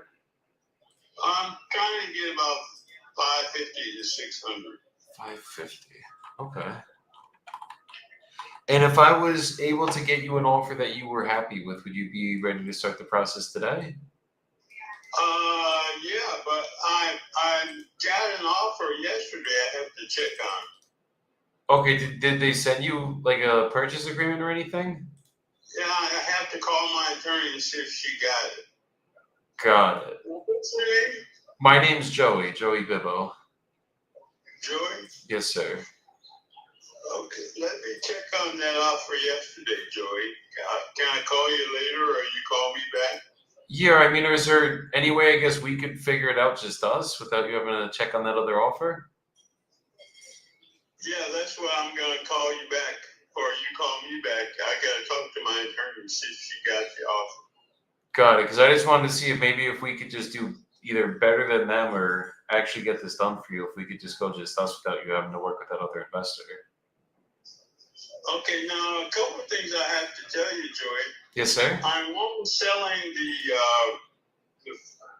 the house. The garages, I'm segregating. Okay. Okay. So basically half of the lot. Got it. But it's gonna, like, the house will be on its own lot, correct? Yes, correct. Okay. And then I guess what's the reason you're segregating the garage? Yeah. Okay. I'm putting cottage units in the garage. You're putting what in the garage, I'm sorry?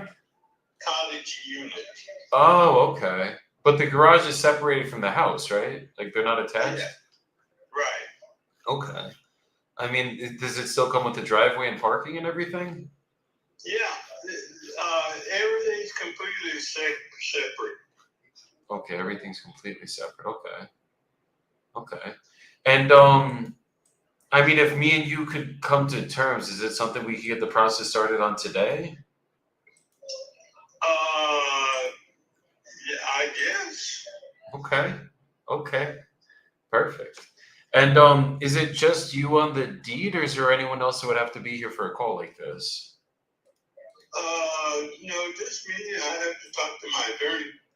Okay, I mean, if we came to terms on numbers and everything, is there a way that maybe the three of us could just talk together and just see if we could hash everything out today, kind of thing, just kind of speed up the process? Well, I still have to get with my attorney on it, but I haven't signed any agreement, so I guess if you come with a much better number, we could do it. Okay, and were they coming in around that 550 number? Say that again? Well, the other offer that you got, were they coming in around that 550 number? Yes. Got it. Or yes. Okay.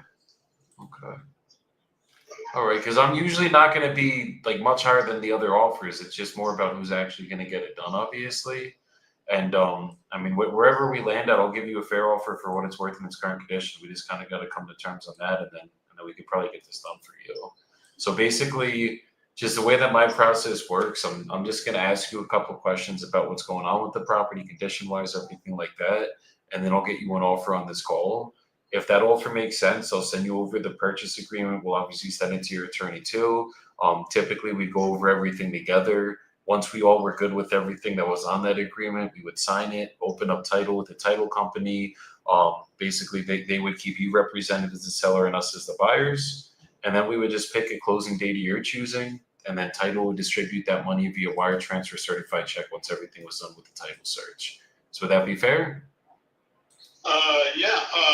Now, there's a couple other little caveats. I have a 90 to 120 day lease back. Well, with the other people? Said yes. Okay, so you would basically need 90 to 120 days, and then I guess are they charging you rent for that lease back, obviously? Yes. Okay. I mean, we as long as you're willing to pay fair market rent, I mean, that obviously, I'm willing to work with you, whatever makes sense. It's just got to be reasonable on both of our ends to get it done. And what's the reason you need 90 to 100 days on the lease back? Well, I'm going to build out the garages, and I'm going to stay in the house until the garages are complete enough to move into. Got it. And you're going to be the one that'll be living in the garages then. Yes. Okay. Understood. Okay. And then what's going on with the property condition wise? How's like the foundation and the structure of it? Foundation is good. I have a new fridge drain I just put in the house. There's a new roof and new sewer line. Okay. New roof. Like as of last year? No, I did it this year. The roof. Cool. Okay, and then new sewer line as well. Yeah, last year. Okay, awesome. And then what about the major mechanicals? Is there electrical ever been done? The plumbing? Now there's, did I tell you new sewer line? Yes. Electrical, I think everything is up to par there. Might need some updating. Okay. Do you know, like, is the electrical original to when the house was built? Or has there ever been any? There was upgraded since then. There's not knob and tube. Okay, do you know when it was updated? A few years back.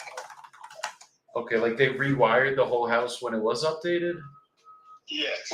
Okay, and in terms of a few years back, like, and then like last 5 years, 10 years, like I guess like what time frame? Within 5 years, I believe. Okay, It so may be now. so it was fully rewired about 5 years ago. Yes. Okay. And then plumbing, was that same thing? Plumbing, I think, needs some updating. Okay. But like I tell you, there's a new sewer line. Okay. You know, we got that. So just give me the plumbing on the house. And then what about AC? No AC. No AC. Okay. Okay. And then public water and sewer? Yes. Okay. And then the house isn't in a homeowners association or anything, right?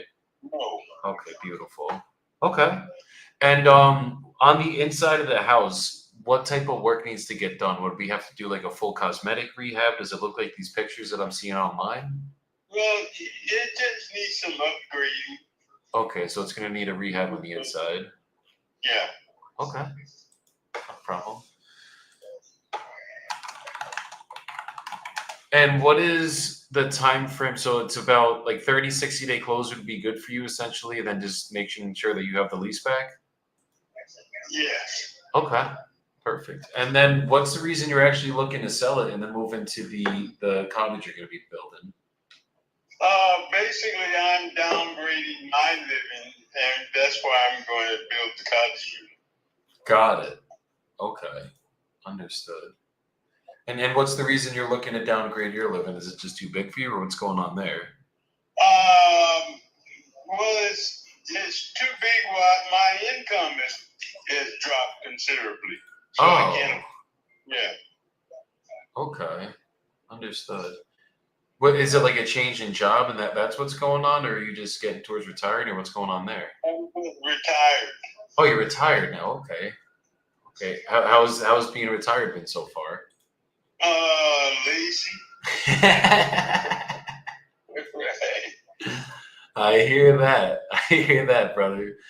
I definitely get that. Okay, so it's been a little lazy, a little relaxing. What have you been up to during retirement so far, other than being lazy? Not a lot. Just working on getting this done and Okay. building out the cottage unit. I love it. So it's been like a little project for you then. Yes. Are you doing the work yourself? No. Oh, okay, okay, cool. So you got people coming in and doing it for you. Way better, because myself, I'm not handy, brother. So I wouldn't want to be trying to do it myself either. Okay. And then in terms of I guess what you used to do for work and everything before you were retired? Well, surprisingly, I used to develop property. Really? Yeah. So you would do brand new builds? Huh? You would do ground up development, like brand new houses? Yeah, I did both. Ah, okay, okay. And how was that journey for you?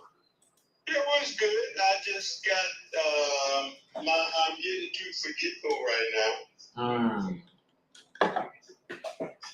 Understood.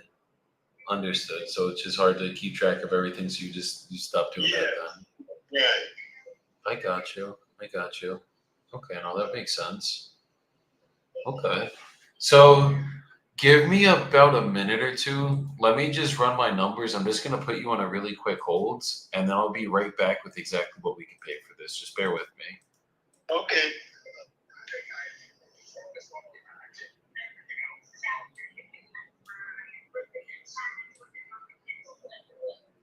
Yeah, we might be good here at 550. What's it worth? Dude, it's worth like 800K. Oh God. And it's in Seattle. Oh, this is your Seattle deal. Yeah, you could go to Seattle. You're in the money. Yeah, bro, this was sold public record. Wait. No, I lied. This was sold in the MLS for 551. God damn it.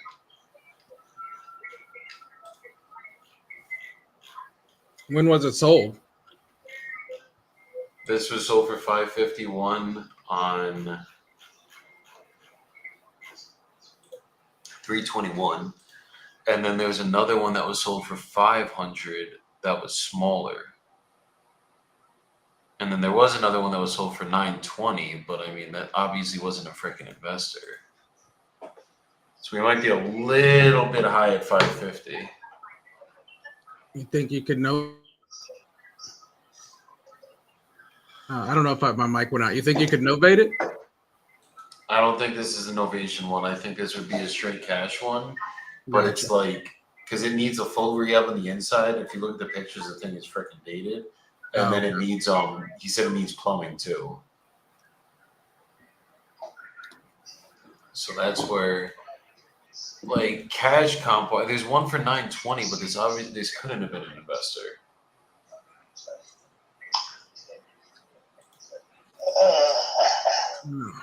This is the tricky part of the business. He needs the help. He wants to sell. He's even got his attorney ready to go. But we just gotta get it lower. I mean, he wants freaking. He wants the world for it. Like I was looking at it initially. I was like, "Oh, this is a good deal," but nah, dude, 550. I probably need this at like 5 to 525. Logan, hey Logan, I see you in here. Let me check real quick, Logan, on this. Yes, let me see. Logan came and got at me. Logan, you are a good man. Hey, John, you still here? Yeah, I'm here. Okay. So basically, what I'm looking at on my end, I mean, there's definitely a lot of value here. Zillow kind of has the property around 692, which I think that's what it's probably going to go for on the back end. And just in terms of work, we'd probably have to put around at least 60 grand of work into the property. I'd probably just want to put in new plumbing, just make sure everything's good on that end. You already did most of the heavy lifting in terms of like the roof and obviously the sewer line, stuff like that. But still, just to do the inside cosmetics and then just change that plumbing, it'd probably be somewhere around 60 grand. So we could get this done for you, but I don't think we'd be able to be around that 550. We'd probably be coming in closer to like 500 grand to 515 straight cash. No, I don't think that'll work. Okay, where is that other person coming in? Because I just want to make sure that they're not just telling you. Well, I have to look at it, but it's closer to 6. And are they doing a straight cash transaction, or are they buying it with like a mortgage or something? Because if they're an investor, Now, I don't know what their financing is, but on the buyer side, my side is cash. okay. Because if I guess, do you know if they're a real estate investor? It sounds like they may be, but I'm not sure. Okay, because I'm just trying to make sure that they're not wasting your time, kind of thing. Because a lot of people might tell you a higher number, and it's like if they could sell this way higher, then that would make sense in the 6s. But there's a couple investors in your neighborhood that picked up properties. One was for 500, one was for 550, and if they're telling you close to the 6s, they might not actually be able to get this done for you. They might be telling you that just to lock in a contract with you and then basically come back on their price. Because I don't see basically if someone buys it for 600 grand, let's call it, they put 60 grand of work into it, they're all in 660. If they can only sell it for 690, they'd literally be losing money the second that they closed on it. You know what I mean? Well, like I said, it would be done through my attorney, so she'd be a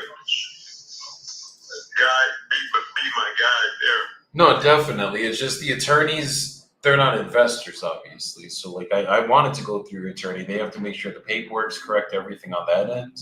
But, Yeah, right. But in terms of like the numbers, that's where I kind of come in. I mean, look, even if we don't get it done, I just want to make sure you're not getting screwed over, brother. Because like so a lot of people that will promise you high numbers and they might just not know what they're doing. So if you do end up going with that other guy, just make sure you vet them a little bit further. Like just make sure they're actually real and they've closed transactions and they know what they're doing. Because it sounds like at 600 grand or even 550, like they're basically we'd just be breaking even at 550 or maybe making a small profit. But if we're going to spend $500,000, like you got to make at least 60, 70 grand or something like that on a flip kind of thing. Does that make sense? Yeah. Well, I can't get into that because I'm not sure. But as far as I know, they're a legit buyer. Okay. I mean, if we could get it done with us, how close do you think you could get to that 515? If we could do it actually cash and actually perform on this? Well, let me talk to my attorney and see, because if we have the agreement drafted up, and I guess I have to live with it, but there's no point in my going back and forth with you if I already have a deal. Yeah, I mean, just make sure that it's a real deal with them is all I'd ask. And if anything, I mean, do you think you'll be able to talk to them today, the attorney? Yeah, text me your information and a offer, and then so I have something to go with. Yeah. I'll send you the information. I'll send you I'll send you the information with their offer and everything. I'll send over an email, and then what's your email actually, really quick? JP, well, text it to me. Yeah. Okay. Yeah. No, I'll just text you right now my offer. That's even easier. Yeah, okay. Okay. Okay. I appreciate you, John, and I'll circle back either later this evening or tomorrow morning. Okay. All right, thank you. Thank you, brother. You take care. Let me just text him.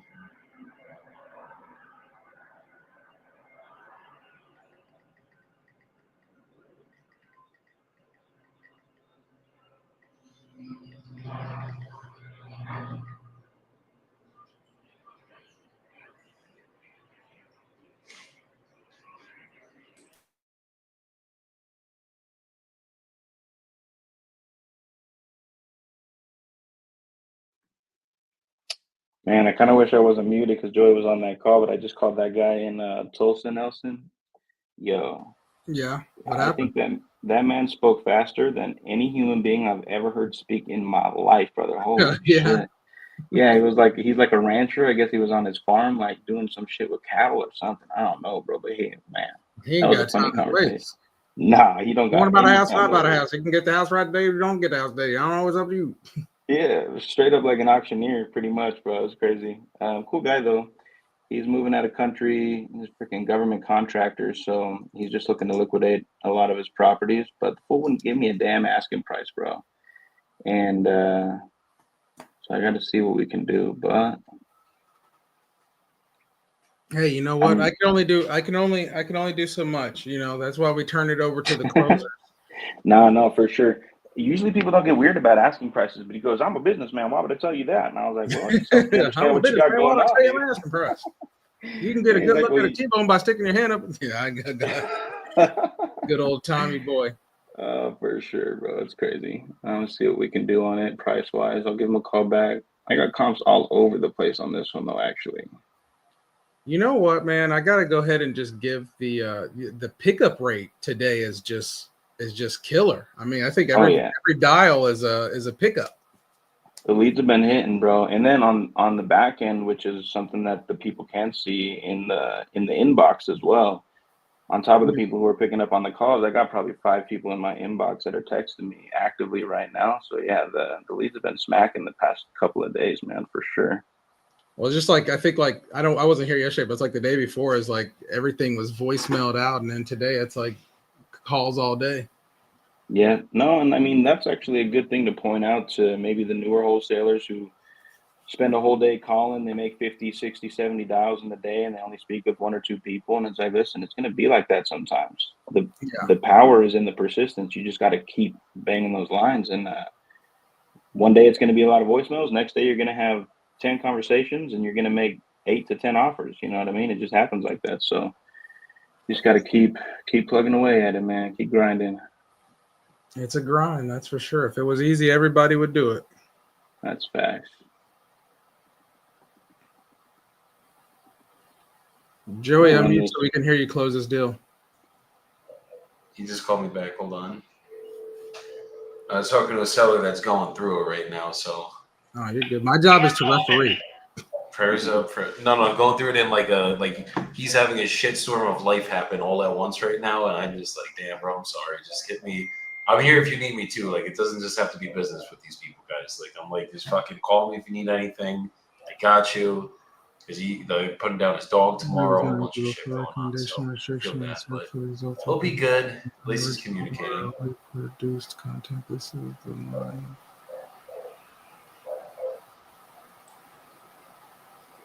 Mobox said, I don't even know what good that means. It's like saying I can't go I live tell you anymore. what, son.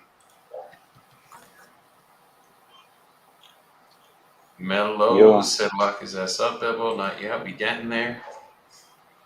Rita, that's facts. That's 100% facts, my brother.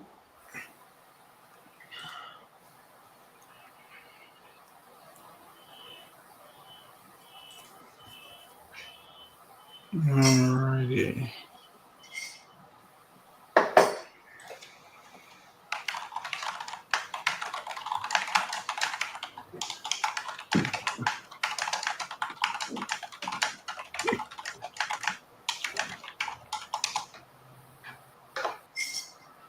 It is not a get rich quick scheme, that's for sure. It's a get well off slow scheme.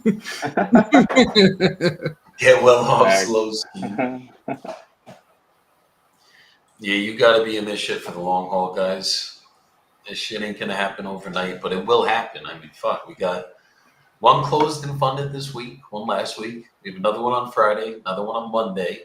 But it's like to get here, if you guys saw the last 3 months of fucking what we had to do to get these deals closed, I mean, then you guys will start to understand. It's not, this business is not easy. It will get easy when you put in the work and you build a team and you bleed a lot, cry maybe a couple times, maybe a lot of times. But once you're done crying and you pick your goddamn head up, then it gets fucking easy because it's like, oh, fuck, I made it through the crying, so we're good now.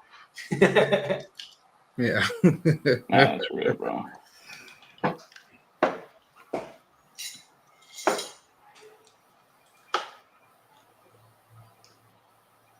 Josh Olias said, "Happy Thursday, happy thriving thrusting Thursday." Let's get it. Okay.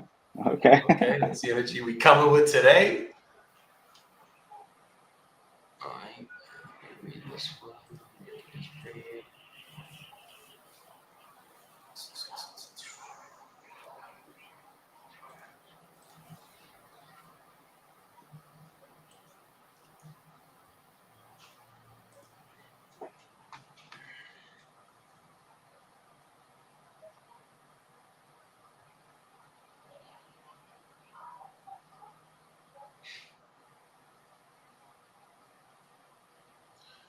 Hey guys, give me 2 minutes and I'll be right back. You're all good, man.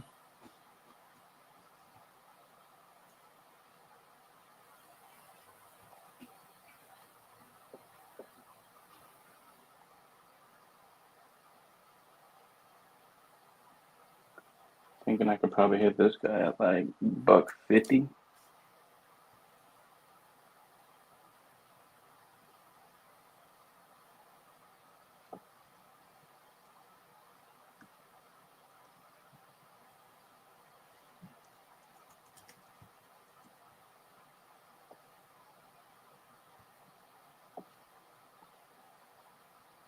And the cash comp method on this one is, I think I had one at like 400, one at like 300, and then one at 165. I'm like, man.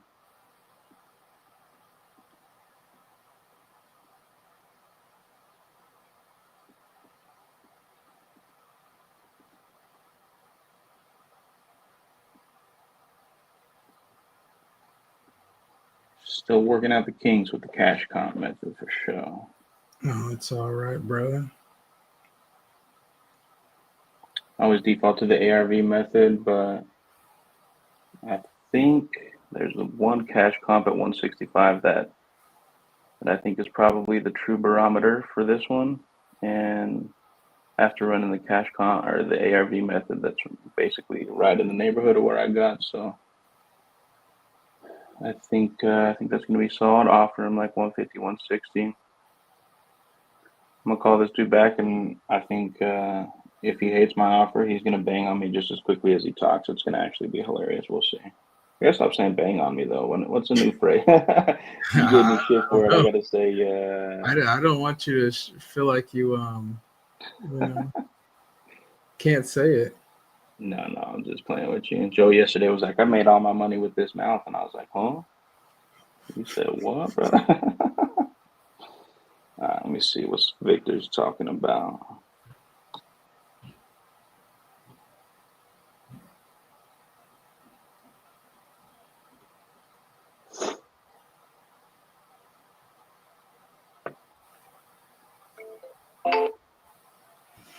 All right, get that done.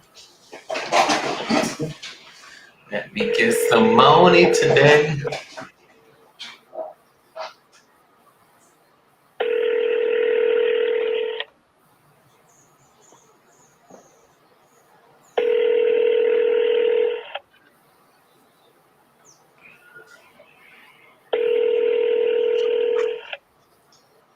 Your call has been forwarded to an automatic voice. Probably wrestling a cow right now. Wrestling a cow. Yeah, this dude's like a straight up rancher, bro. He was yelling at people. He was like, I think he said that I was telling Nelson he talked so fast I could barely understand him, but I think he was like actively herding cattle while he was on the phone with me. Like he was He's on probably in the Yellowstone. He's saddle. calling Yellowstone Yeah, right I was saying, bro. Oh, great show. We binge watched the fuck out of that one. That's a good show for sure. I'm about to get a ranch and raise some cattle. Fuck. Yeah, I'm all good on that, bro. Cows stink, bro. I'm chilling in the city. All right, fellas, I'm gonna run out. I've got a meeting at 1:00, but I gotta run, and then I gotta get back to dad life. I'm gonna leave my Instagram streaming you guys, but I'm gonna hop off and let y'all boys be great. Sounds good, brother. Thanks for Good luck having at me the as meeting. always, and I will Thanks for be being on here. here. Coming up, my brother. I don't know if tomorrow. I think my mom's might be out. Usually they're here, but this week was a 2-dad week, so I don't know if I'll be on tomorrow, but I'll let y'all know in the morning. All right, sounds good, Hell brother. yeah, bro. Good luck All to you. Enjoy the dad life. We'll talk to you later, my man. Y'all take care. You too, bro. Mobuck said, "True American dad life. You'll just remove him from here, so it's not just a blank screen." Jordan, Yeah, where the contracts at, bro? What the fuck is going on today? brother, in the wings, brother. I'm about to make this offer to this guy, but we'll see how it goes. I'm gonna get James locked up too. I feel like he's gonna take 115 or meet me in the middle at 120, and I might just have to split the difference.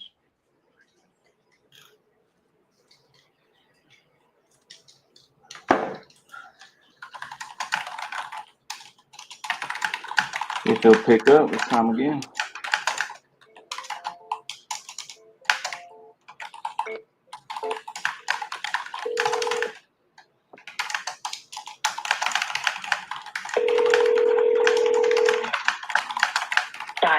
We get all picked up, and then we got to get back over there. Hello. Hey, Victor, how's it going? It's Jordan calling you back. Good, sir. How you doing? I'm doing well, What's thank going you. on, brother? Nah, not a whole lot. I know you're busy, so I just wanted to reach back out to you and No, you're fine. let you know where we're at. So we're able to get you an offer. Basically, from what I'm seeing in the neighborhood, once the property's all fixed up, I'm thinking I'm going to be able to get somewhere around 270 for it on the back end. I think I'm probably going to have to maybe 260, 270 on the back end after I go in and spend about $30,000-$40,000 fixing it up and making it look nice like HGTV. So taking that into consideration, I'm thinking I could come in with a cash offer for you around 150,000, 155,000 cash. Okay. And we're talking about different properties. No, I only talked to you about one property, correct? Yeah, we were talking about the one on 53rd Street. All right. Yeah, I'm sorry because I just talked to the guy. I think it was just I get confused as you do. I'm old. Don't get over where you do, but No, I'll try my hardest, man. Shoot. Mello, I'm trying to find you that creative deal, I'm pretty bro. tough, man. I got hit by a semi 3 years ago. I've been shot in the head. Fucking Been shot in the head. Yeah, in the Marine Corps, man. I did. I was over in Iraq and Angola, Africa. And I was up in Africa. And I got some shrapnel in the head. Then I got blown up in I've been through a lot of shit. But anyway, 3.5 years ago, I got hit by a semi off duty. Oh, I man. got off. I was going to go pick up my family I was going to pick up my kids at the bus. My wife won't flash the bus. It goes back and forth to Mexico. I was picking her up. So I got hit by a semi. It punctured me, threw me out the door. Got hit again on the freeway. Shattered my pelvis, collapsed from the right side. They gave me 47 days, and then they said I would never walk or talk if I survived. I was walking in 4.5 months. I got out of a wheelchair in 4.5 months. 5 months I got out of a wheelchair. Wow. 7 months later, I danced. Yeah, dude, I've been to hell and back, but I'm pretty. I been in law enforcement all my life, and I was in the Marine Corps. I'm a pretty tough guy, man. It's just that, man, don't get over, kid, because it sucks. After, and hit the gym, dude. Don't ever stop hitting the gym, dude. Hit the gym, even if you hit it 3 times a week. Hit the freaking gym. Don't ever stop. Don't ever stop working out. Don't ever stop working out. No, You hear me? I do. And if you're not working out now, you need to work out. You need to work out. Don't be a pussy. You need to work out. Let me tell you something, man. Never Better listen to him, Jordan. Never stop working out, dude.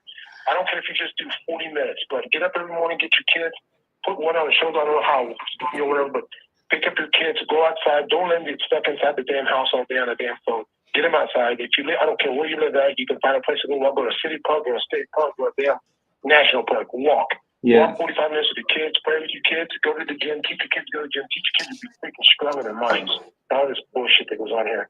So anyway, I get pumped up a lot about that stuff, man. But you got. I love to hear it, Victor. I'm telling you, man, don't get gas, because here's the deal, man. One day we won't be here for them, bro. Like my oldest kid's 38, okay? Yeah. And she's got grandkids. I got great grandkids. I got a great granddaughter that's 3, and I got a son that's 5. Okay. Wow. So I've been through this, man, and I'm telling you, man, keep going, work out, eat right, go to the gym, teach your kids. Don't ever give them the easy route. Be hard on them. Yeah. Make them work their shit. At 5 years old, my son has to come out here and pick up sticks and put them in a 5-gallon bucket and fill it up to the top. Okay, he has to do 2 of those before he can even touch the phone.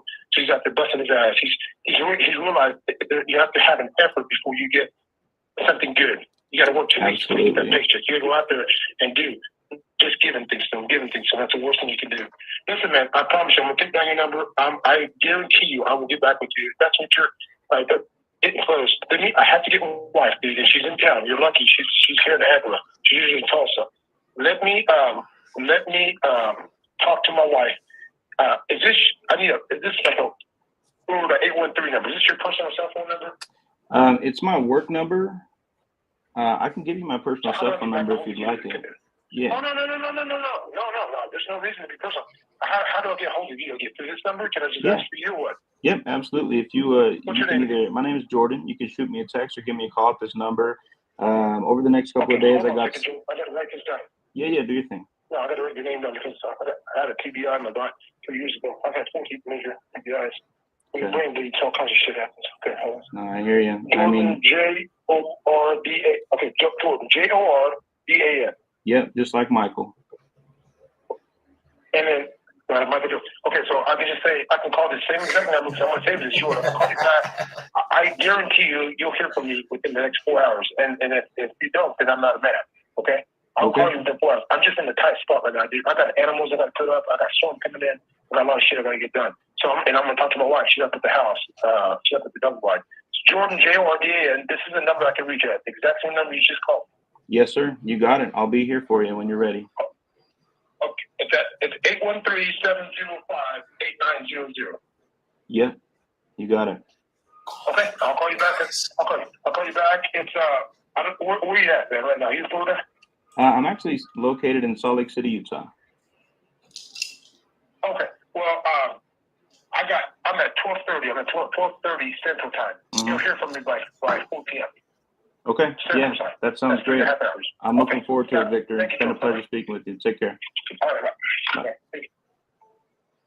Holy shit. You better woke your ass up. Brother, golly. You know what I'm saying?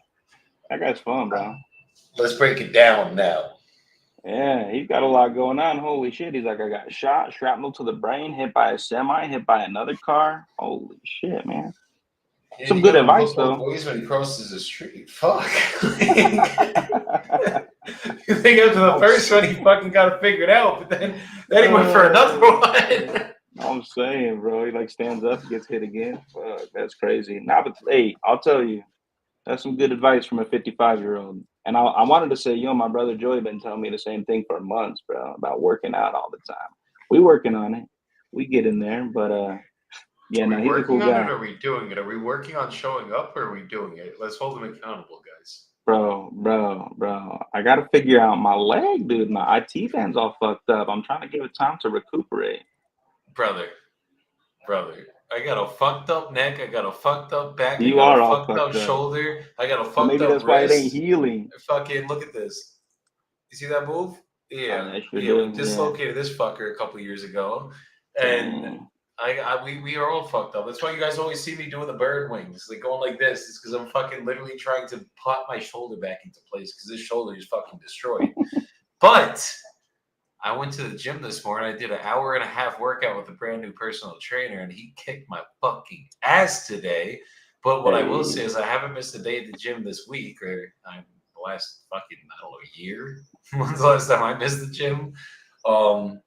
Stop being soft. Just go. If your shit's fucked up, you got to move. That's what's going to fix it. Just don't go heavy. Don't go deadlift. Don't go squat. Don't go do the bullshit. Go walk on a fucking treadmill for 30 minutes if you got to. But like at the end of the fucking day, like you gotta show up every single day no matter what. Because if you don't, Nah, I your hear. energy's gonna like guys, I was telling Jordan when we were starting this challenge, Jordan's like, I don't know how you have all this energy all the time. Like I gotta try to keep up with this. I was like, well, you already lost when you woke up this morning, so you didn't go to the fucking gym. Like good time, good. What's the word I'm trying to think of? Good luck trying to fucking compete with me when fucking you don't even go to the gym in the morning. Like I'm already winning the day to start. Fucking you're still like, yeah, you still gotta work out. You got like brain fog and shit going on. Like fuck. Nah, I hear you. I do got to think about just taking it easy. I was just trying to squat twice a week, and I get into these routines, and I was doing well for probably like 4 or 5 weeks squatting. But then I'm reading all this shit about progressive overload and how I need to be increasing the weight every workout so I get stronger. There's just so much shit online, bro. I don't know who to listen to. Listen, Bullshit. I'm not even reading it. It's just like I'm scrolling on my social media, and now that I've been researching different lifts and different exercises to do, all these fitness influencers are coming up, and it's like, who the fuck do you listen to, bro? I don't know. So I've been trying it, and I think I was just going too heavy too fast, and my body's like, nah, we got to get stronger than that before we be doing that, brother. So now, lesson learned. We ain't gonna be doing progressive overload. I'll do some lighter shit. Do you want to know what I do before I go heavy? What? I do a week of 100 reps of everything with no weight almost. I go as light as I physically can, whatever I can put up for at least 50 reps, and I make it to 100. And I go 150 of everything I do normally that I do 20, 15, 12, and 10.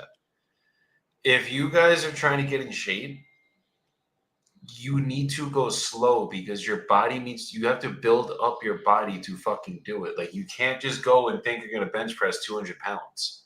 Like you got to go get your chest strong, like the core of it strong. You got to get your shoulders in shape. You got to get your abs right. You got to get your there's so many muscles around your body, guys. You just got to make sure that your fucking like your core is strong and your fucking like supporting muscles are strong, because if you're going really heavy and you don't have the muscle to support it, or the small muscles to support it, like that you have supporting muscles that basically keep your bones in place and everything, you will tear shit, you will break shit, you will not be good.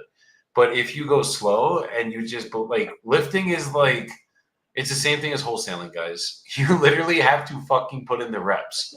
Like, it's not like I'd rather you lift almost no weight for a month straight and get your form down and get the reps down and get like your small muscles going and everything growing from there, and then slowly start adding the weight. But like, I never try to go heavy. Like today, I did one back workout heavy, bro. I was fucking dying. It hurt like a bitch. But like everything else was relatively lighter weights. I hear it. We'll get back on it.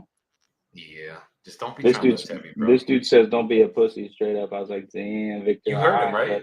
I heard him. I promise you, I did. I was like, "Damn, okay." That was God coming down and smacking you in the mouth with you. Like clearly, it's time, Jordan. Clearly, it's time. Yeah, shit. He's like, "Yeah, I'm gonna get you this deal, but at the same time, I'm gonna tell this dude to get your ass in the gym." I hear it. I'm listening. 100%. Bro, so Dean said all those heavy deadlifts back in the JWoo gym. Yeah, bro, I fucked my back up in those JWoo gyms too many times. Squatting, deadlifting, leg pressing, you name it, I fucked it.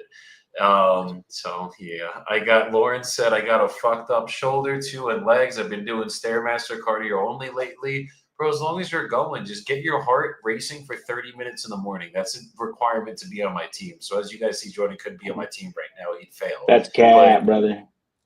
Requirement. And Dean said, listen to your body. And he's insane. And then on Instagram, Mo Bach said, I'm eating late at night. He said, yeah, same with BJJ and Muay Thai. Yeah, eating late at night is not it, bro. Like, no, I can't. I've been getting heartburn, bro. Not even just, it'll fuck up your digestive system, and you're just not gonna fucking lose weight or look good. Like, eating late at night's a big no-no. You gotta fucking, it sucks. It's hard. Trust me. Late nights when you get the cravings, you want to eat some good shit, but put the fork down at night, guys. End it around like 7 p.m. maximum if you can. And I try to get all my meals in throughout the day. That's why I'll be eating up here with you guys, because like we gotta get it in. Gotta have a good diet. But and food is fuel. Food is fuel. Like if you're eating fucking like Jordan eating what's the places you be going to? McDonald's every day. Nah, like, what? You're tripping, brother. I don't even know what you McDonald's. Chick-fil-A, I don't know what the fuck you be Nah. eating, but Nah. I do be eating fast food, but listen, I'll tell you, lately, I was raised on fast food, brother. I ate a lot of fast food growing up, and it's not okay. now the only time I eat fast food today, right now, is if I'm out at the softball field for 12 hours. You just kind of got to do what you got to do, brother. Yeah, Yeah, you it's gotta just do what you gotta do. Failure to plan or failure to prepare is preparing to fail, Jordan. When I I was hear you. on my crazy diet, I used to have to go. This was when I used to go on in-person property visits. I would have a little Tupperware of my chicken and rice bowl or my turkey and rice bowl, cold. Fucking eat because I used to have to eat every single 2 hours. That's why I lost 65 pounds in like a month and a half. I Yeah. fucking and when I tell you guys I lost 65 pounds with eating more, not eating less, I found the hack. But regardless, fuck that. Bro, I used to go cold rice and chicken or cold rice and turkey and just fucking, granted, there were flavors in there were veggies in there were sauces, and there was fucking, it tasted good. But I used to have to eat that shit cold in the car because I knew if I was driving 2 hours down to South Jersey, to Millville, New Jersey, or wherever the fuck the property was, I needed to get my meals in. And if I didn't, eventually you get cravings. And then once you get cravings, like if you don't eat for long enough, you start to want bad shit. And then I'll go get the fucking Chick-fil-A or I'll go get the fucking Chipotle or whatever the bullshit is. I'll go get it. So it's preparing when you're going to softball field, bro. Go bring a little fucking lunchbox like you go to school back in the day, bro. That you don't gotta go eat no bullshit. Because then when you Nah, I eat like the a hot bullshit, meal, bro. Fuck. your brain, it's your brain. Fuck your body for a second. Your brain isn't functioning the way it needs to be, and you can't speak as eloquently as you like to speak, Jordan. Nah, that's facts. I just hate cold meals, bro. I like a hot meal. So it's called selective suffering, brother. It's like Yeah. everybody likes a hot meal. Everybody likes eating that fucking burger. We all like eating pizza. You think I was telling my team yesterday, I was telling them they're not allowed to make calls. I'm like, you think I don't want you guys to call? But it's when you do hard shit sometimes that you don't want to do, it gets you to where you're trying to go. So it's like what I used to do, I used to call it the fat test. Like I had a craving, I wanted to go eat some fucking pizza. I would literally grab my fucking gut and be like, not allowed Not to today. yet. That's hilarious, Like bro. literally not today. Ask my friends, bro. It's confirmed. Like I would literally just squeeze the fat and be like, "Yep, I don't want to eat that anymore." Hey, listen, I hear that, bro. I hear that. I hear it. Well, let me try calling this guy in Jacksonville. No, Yeah. enough on my soapbox on fitness today, guys. Jordan will get it one day. I'm gonna just call him out every day on this live. Like, did you go to the gym today? You would. Jordan's like, what the fuck did I sign myself up for? Nah, I already be knowing, brother. Oh, fags. You've been around me long enough at this point. Yes, sir.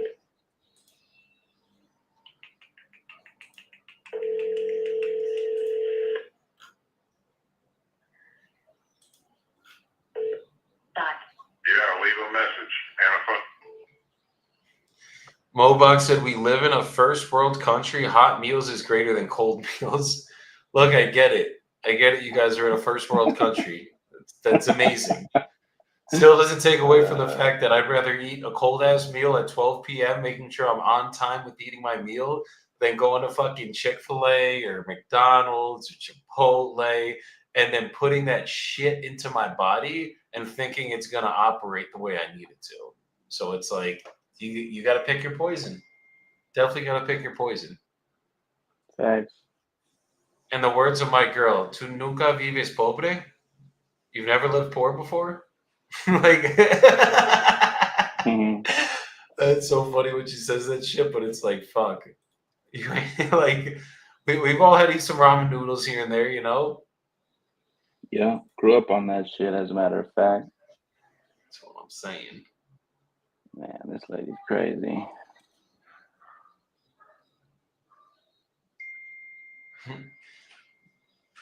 This person said, I want $625 and then find me an oceanfront condominium in Florida. Got you.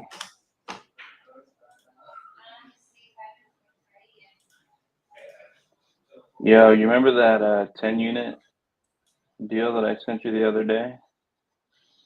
10 unit. Yeah, what happened? Did you get the shit? Nah, remind me what I needed. You needed the expenses. Exactly.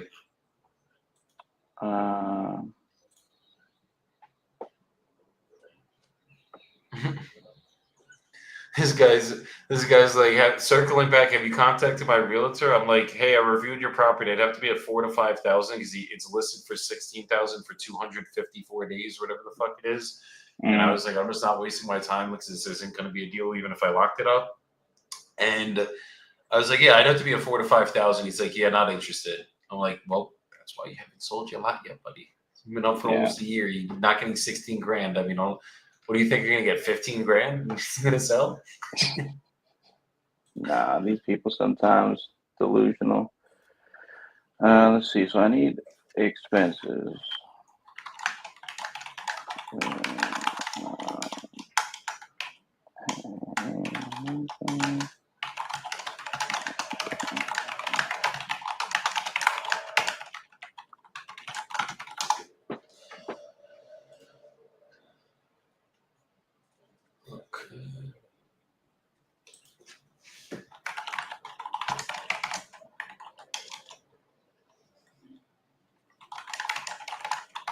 Can you hear my keys when I'm typing?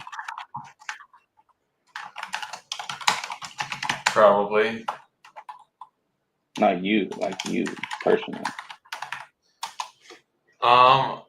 As of right now, no, or I'm just not paying attention as you're typing. But I think I'm just a really fast and hard typer, so that might be why.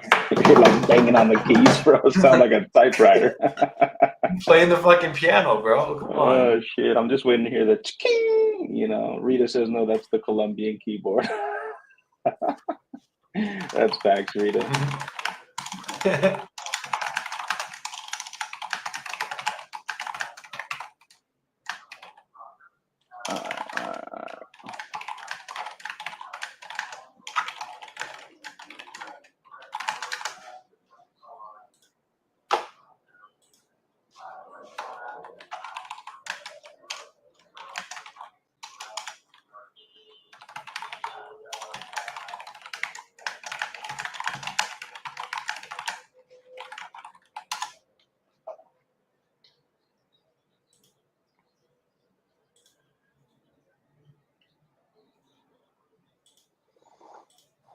All right, I'm gonna call this guy. I gotta find my notes real quick, though.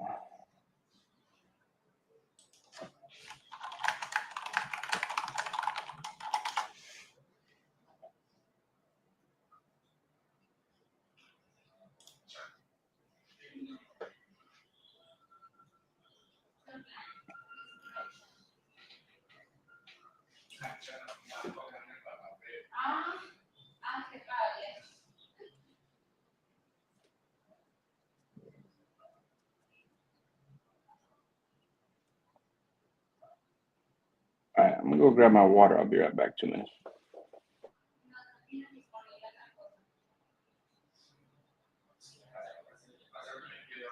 Okay. For the coolest person in San Antonio.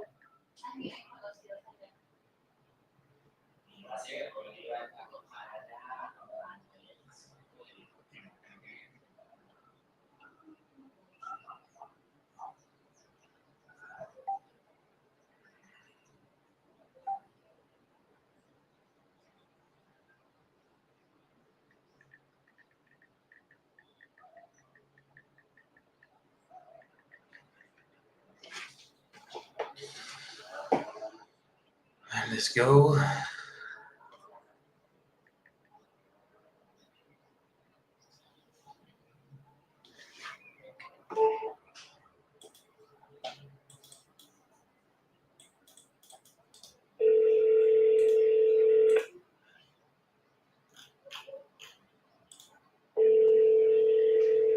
It might be a Colombian keyboard, but it fucking works.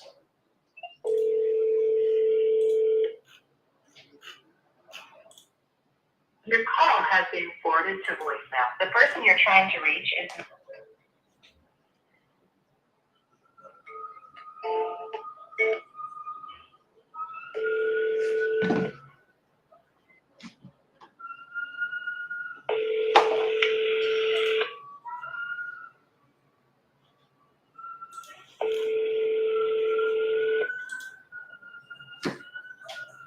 call has been for.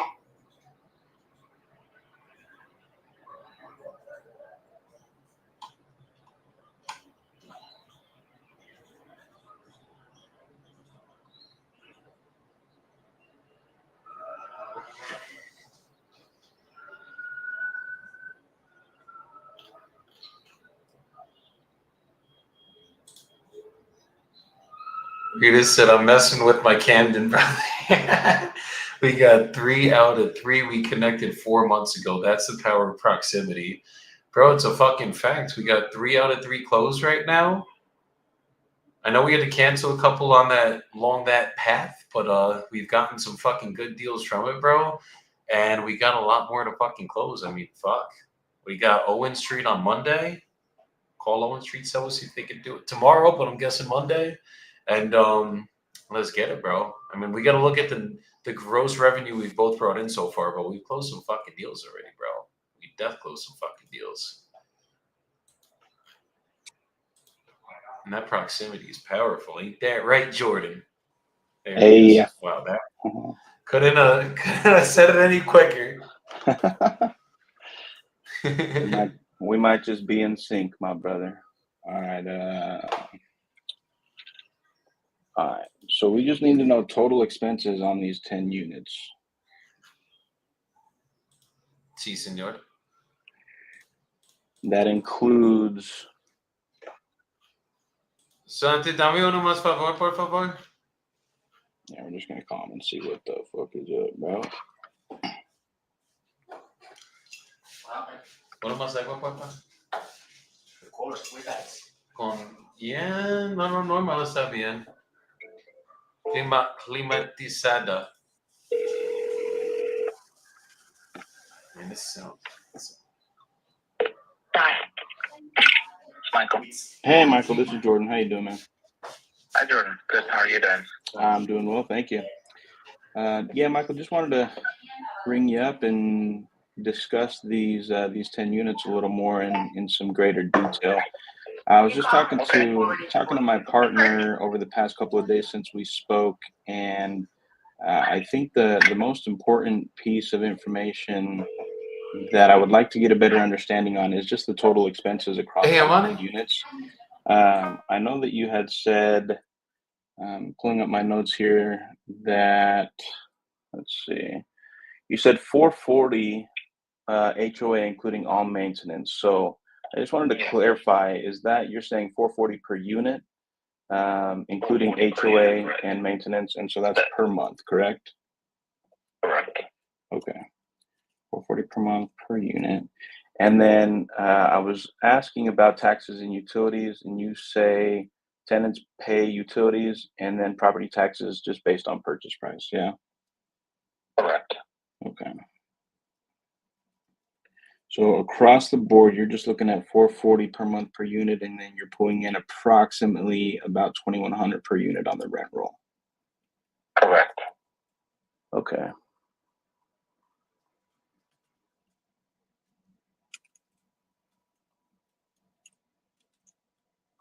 All right, and then just to clarify, you are looking to get, in a perfect world, $350K per unit? In a perfect world, yeah. Okay. We did run some quick numbers, and I don't think I'm going to be able to get up that high, but I would like to see, confer with my partner again and just see where we could really come in at, just for the Concord area. Seems like a good area. So, yeah, I got my partner right here. I'm going to just reach out to him real quick, and we'll double run those numbers again for you, and then I'll pop in right back with you and see what we can make happen here, okay? Sounds good. Thank you, Jordan. Thanks, Michael. Looking forward to hearing from you. Thanks. All right. Appreciate it. Bye-bye.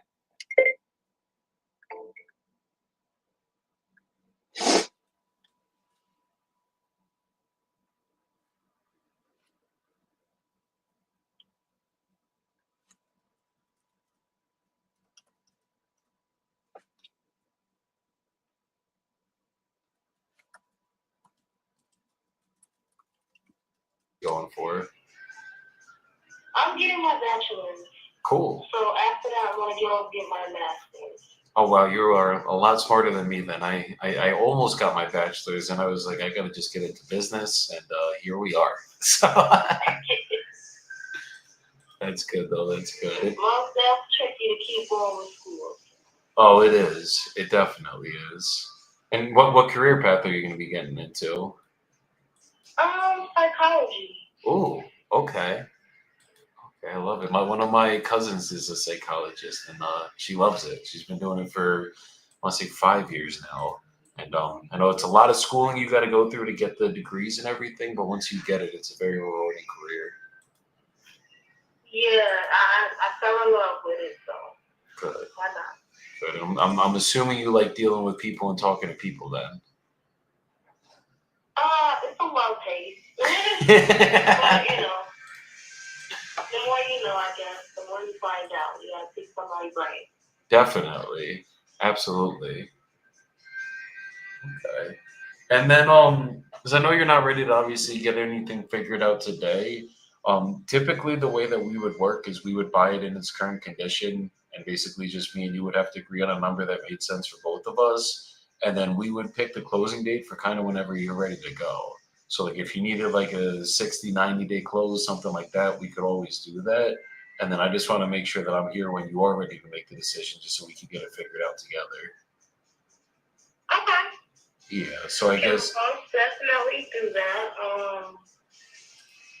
I thought I would have to possibly talk to my dad about it too, but yeah. Okay.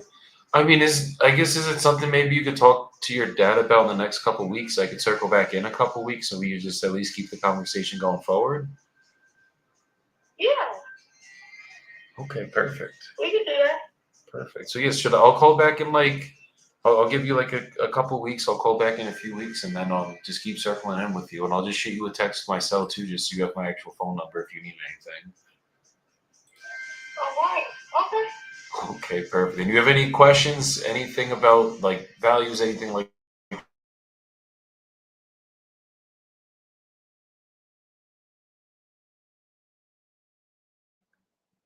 There we go. Thank you so much. Oh, Definitely, Amani. And we'll talk soon. I'll shoot you a text right now.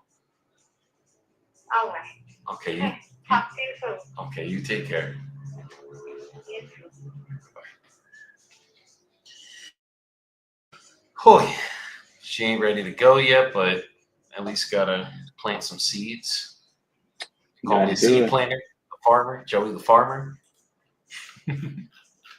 You got a green thumb over there. Let's see. Design.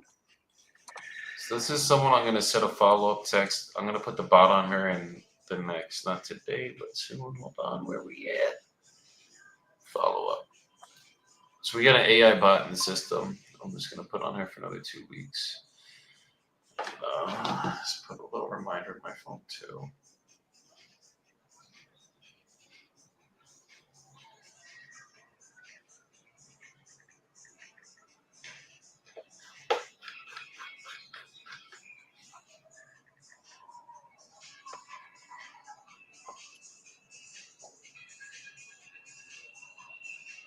Yo, so cap rate, net operating income divided by purchase price, correct?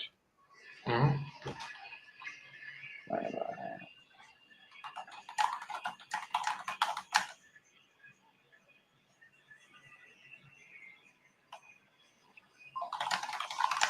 All right, so, and the text must be going out right now. My phone is blowing up. Yeah, I see them coming in right now. All right, so flex with me real quick on this. Putting details in the chat. So if I got a 52,800 divided by 350K gets me 0.15. Now, I don't want to sound ignorant, but I'm just going to sound ignorant for a second. Is that a 15% cap rate? Wait. So what's the NOI? Just give it to me really quick so I can just make sure you're not, Yeah, we're at 2,100 per unit per month. Oh, wait, hold on. I didn't do one calculation, I think. So it's 2,100 per unit per month. So 2,100 times 10 times 12. 2,100. So all 10 units are bringing in $252,000 per year. And then expenses are $52,800 per year. So what I need to do is 252,000 minus 52,800. And how much does he want? He wants 350. So NOI is 3.5, right? Not 350. oh, I'm so sorry. Yeah, that's where I went wrong in that calculation. He wants 3.5 for all 10. 350 too per high. unit. Where do you think we need to be cap rate? Like, where do people want to be on something like? You probably want to sell this at least at a 7 cap. So it's 199,200 is the NOI, right? Yep. You probably can offer him 2.49. And then you probably want to sell it at a 7 cap. So 199. You could probably, so you could, okay, put it this way. You could sell it for 2.845.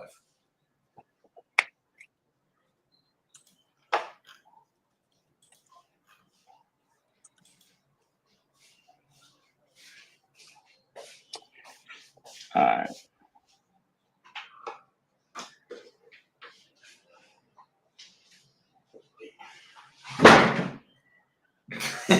Santi's walking in, trying to fucking sit at the desk next to me. He's trying to be all quiet and shit. And he fucking scoots his desk in, and you just hear like.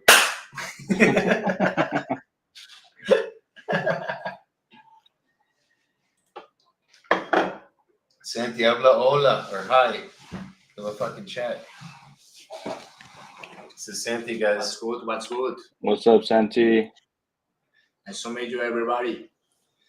Let's close some deals today. Close some deals. Let's We'll get get some it. shit fucking moved today, Parse. Let's get it. Let's go. Let's go. Yeah, Jordan. So I would offer like 2.5 to 2.6. And then the highest is 2.7.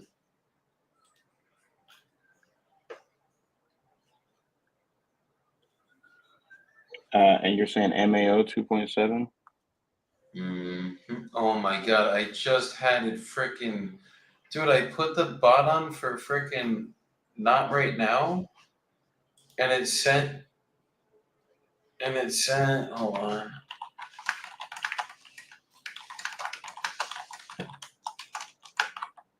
It sent the text right now. Oh shit. It's supposed to time it so it sends it in start bot in like a freaking week. Here goes that plan.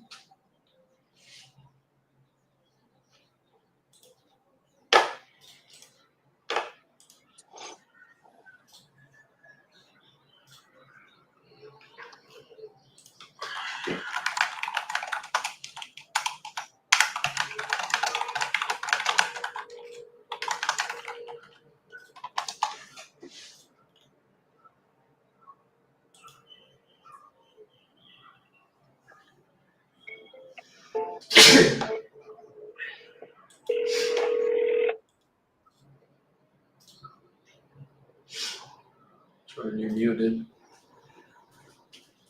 He's like, I know. Hey, Michael, how's it going? It's Jordan again. Hey, Jordan. Hey, man, just wanted to get you a call back. Just had a couple of minutes to kind of look over things in more depth with my partner. And so I got an offer for you. And for all 10 units, kind of taking into consideration the condition and how much they're bringing in per year after expenses, I think we're going to be coming in somewhere around 2.5 million. That's like what, 250 per unit, right? Yeah, that's correct. Okay. That's, and that's net, or who's going to be paying like transfer fees, closing costs, and everything? We'll take care of all the closing costs. So yeah, the number that we agreed to would be the number net to you. Okay. Give me literally just need to talk to my father real quick. Today he's traveling. I'm gonna try to catch him today in between the flight, but if not, then like late tonight because he's in Europe. Okay. And we can regroup tomorrow about the same time. Okay. Let's see. It's 12 o'clock. Do you have any availability earlier? I know you're. Are you in California? You're in Florida, right? I'm actually in the Salt Lake City area out here in Utah, so I think I'm only an hour ahead of you. But I will be. Probably, Yeah, I'll be at. My daughter has some softball tournaments going on tomorrow. I'll be there basically from noon on until the evening. So if we could connect sometime in the morning, I can absolutely make some time for you.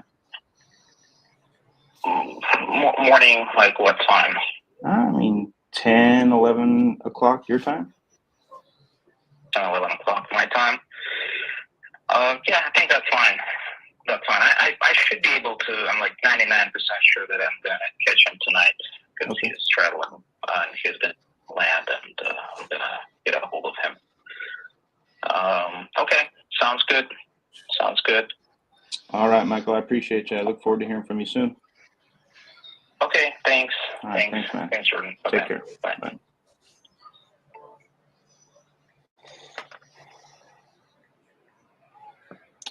That would be the most expensive deal I ever contracted. That would be pretty good.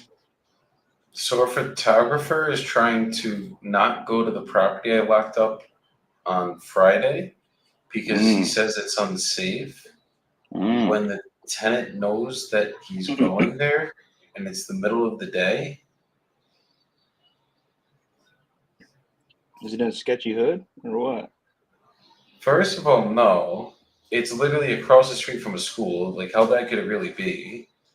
He's afraid of the kids. Second of all, it's fucking the middle of the day.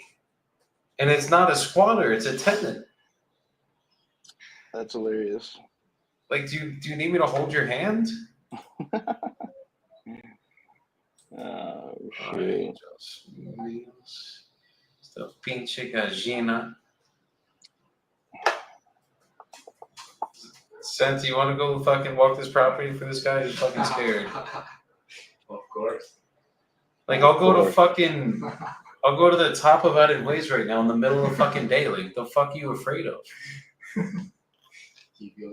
I'll go to Popular fucking Dose right now. Like, the fuck is there to be afraid of? Like, it's the middle of the day. I understand people can rob you in the middle of the day, but like, fuck, bro. You're in fucking Detroit. Like, you're good. Oh, well, I mean, ain't Detroit a little bit... Start with that. You talking to me? It's America, bro. We're good.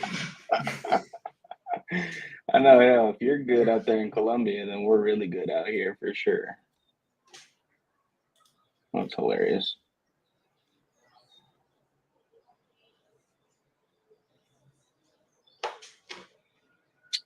You know, might fuck around and hit our goal of 250K in one deal, brother. Yeah, Rita said he got you, bro.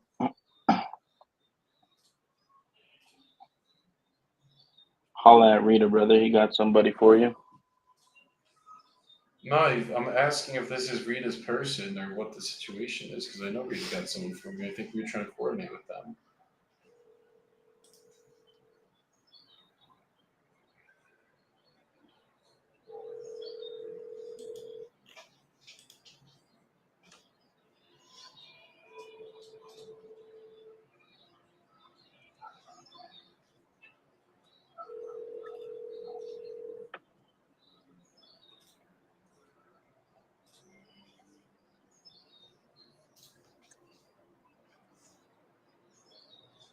Your call has been forwarded to an automated voice messaging system. 313.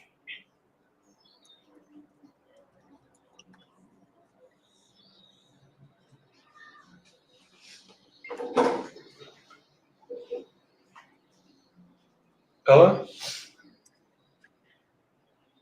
Hello? Hey, this is Joey calling. I think you've been speaking with Prisco for the property on LeMay Street. Yes. Are you outside right now? Yes, are you inside the house? Yeah, no, I'm not inside the house, but the tenants are in there. They know that you're gonna be going there. And we had confirmed everything with the homeowner before. Yeah, but you're not the owner, right? No. Yeah. Yeah, the area is a bit sketchy, and I don't know if you're from Detroit or not, but this is like Detroit East. So Yeah. I'm near the area. I'm still near the area. You know, I get it, it's sketchy, but like the tenant knows that you're going. There's nothing that they could really do if you go in there. You know what I mean? Like they have the expectation that you're coming to just take some photos. No, I know, but it's entering the house. I mean, like, not. Let me see what I can do.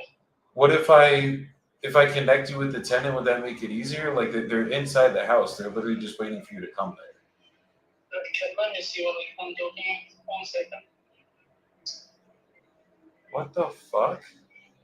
Oh, okay. What's going on? Let me see. Okay, stay with me on the line. Okay. So, just in case something happens, you're the last one that I talk to. I got you, brother. Nothing's gonna happen. You're gonna be good. No, I do a lot of tax driving, man. Just, you gotta be careful. You know, I get it. Trust I'm me. not gonna, yeah. I want to make sure you're safe too. Trust me. I'm not here to have anything happen. Yeah. Gotcha. I'm not talking to her right now. Okay, thank you.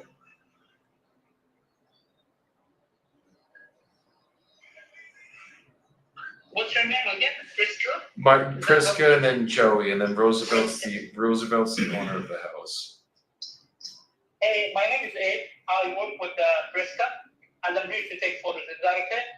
Okay, I'll start with outside, and then I'll go in. Okay? All right. Okay. Yeah, just get as many photos and then a video walkthrough of the inside too, if you could. Did you walk through? You said? Yeah, if you could get as many photos as you can inside and out, and then just get a video walkthrough around the whole house, inside too. Okay. Okay, thank you so much. We just need both, please. You're welcome. All right. Okay, and if you need anything, just let me know, brother. I'm here. Okay, got you. Okay, you take care.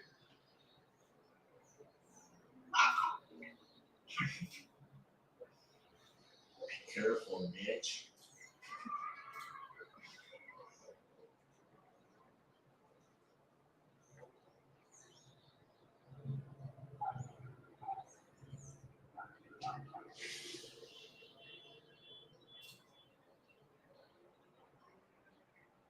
One down. Jordan, you're on the phone with the seller. You can unmute yourself now. I should wait unmute him on my end. Fuck. Hey. He's gonna try. He'll let me know if he's next. If He's going. No, I literally just talked to him on the phone. He's going in right now. He already knocked on the door and everything. But Roosevelt's good. He knows that they're there. Yeah. Okay, cool.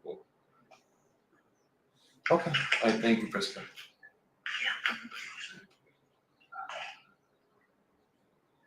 You guys see how when you get on the phone, shit starts to go your way? That's why we get on the phone, guys. Just gotta talk to these people, be like, brother, you're good. Just fucking call me if you need me. I got you. Like, it's the middle of the day. They know you're coming. What the fuck are they gonna do to you? Who goes in the house, they close the door, they're like, empty your pockets. Oh, poor guy.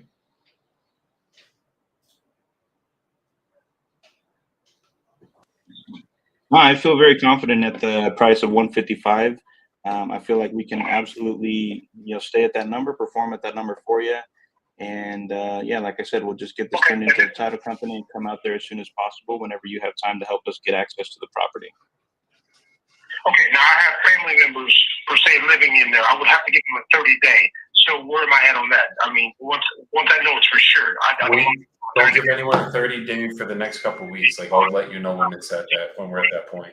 I know that I need to talk to them. That way I can get them out for you guys and I get them out for me as well.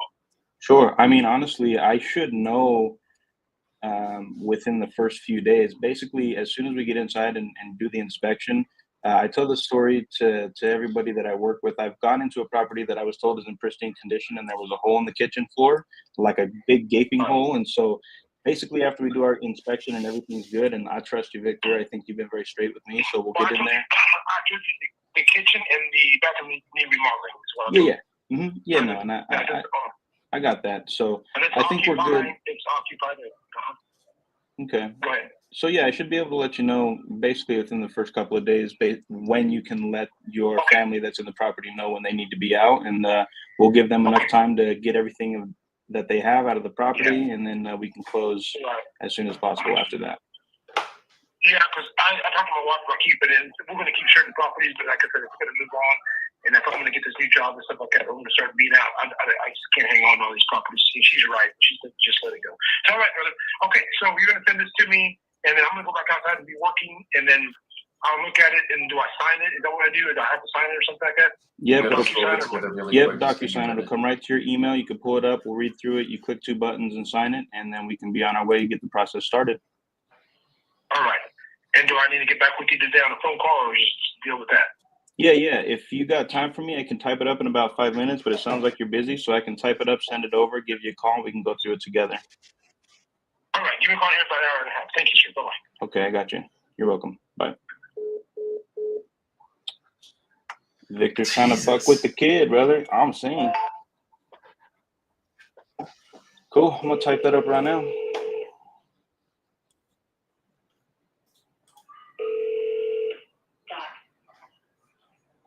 Thank you for calling. This is Jerry. Please leave a message.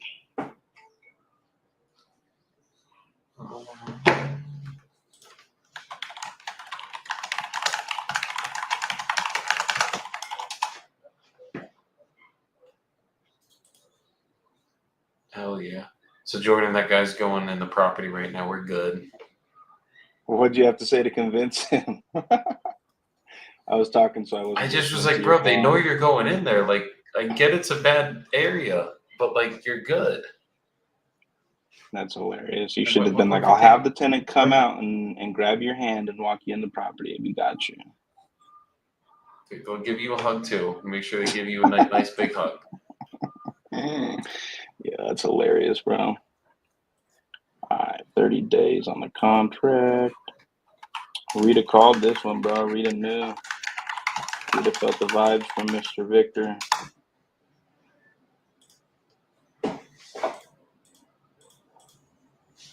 Bro, I gotta tell you, not like seriously, but listening to that guy talk almost makes me feel anxious. Like I'm trying to make sure I hear everything he's saying, you know? I don't blame you, brother. I'm like, damn, dude. I don't think I could talk that fast if I tried. Yeah, a little bit, dude. So you're firm, I guess. I'm like, bro, you gotta become an auctioneer. Dude, I literally said that to Nelson while you were on a call earlier. I was like, brother sounds like like a straight auctioneer on the phone, dude. Going once, going twice, all right, sold. Here's my email, call me back. I'm like, all right, sir, I got you. I got you. We'll make it do what it do, Mr. Victor. All right. All right. All right.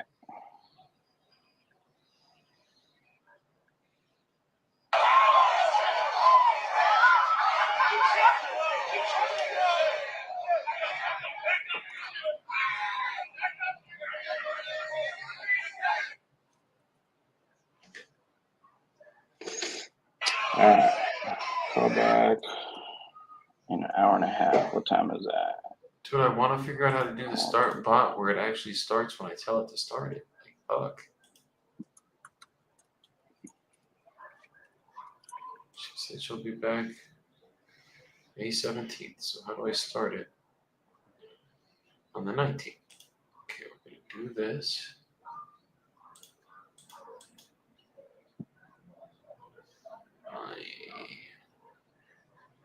It's like I know it's going to fuck it up. Oh.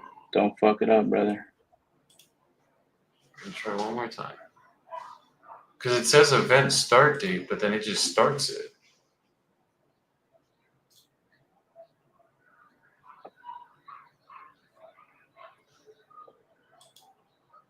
Let's try this one.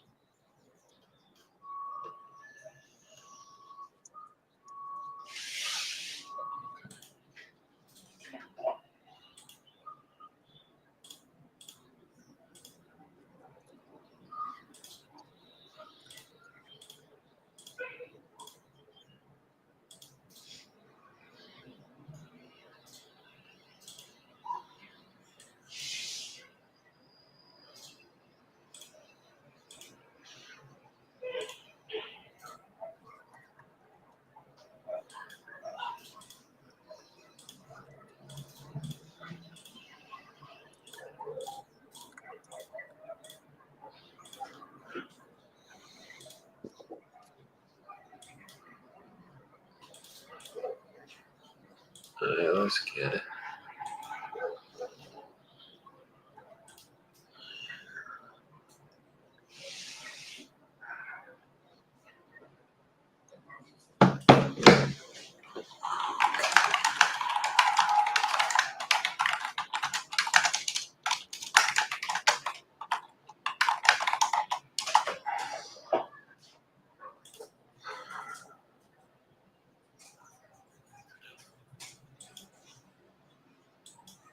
That's really good. It's kind of funny. He said, make it.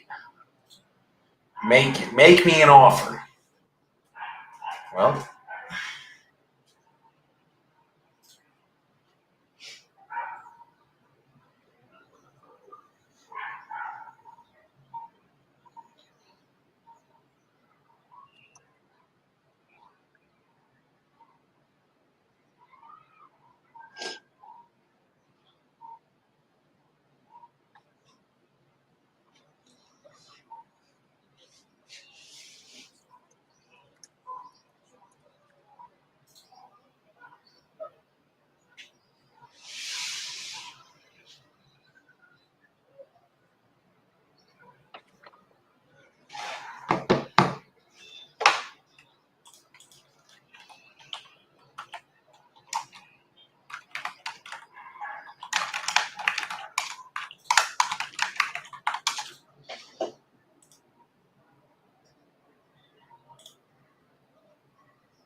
I ain't gonna call this dude in a little bit. Get this locked up.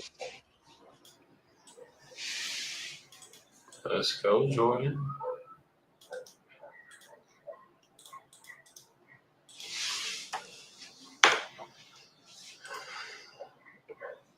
Yeah, you're tripping.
Yeah, this is Joey calling. I think you were texting Mary about your property in Jacksonville on Noldo Ave.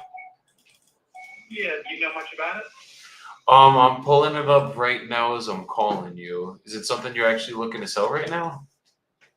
Yeah, we'll sell it, but do a Google view before you call me back. And call me back. It's a house and a single family house and a detached garage apartment. Okay, everybody looks at the house, 1,000 square feet, assumes it's 340,000. Where you can make an offer. You got to do some research. It's 1805 Naldo, 1809 and 1811 are the addresses. Okay. Detached garage apartment. Okay. Yeah. Incomes, one sale, same property. All right. Okay, and what are you looking to get for it?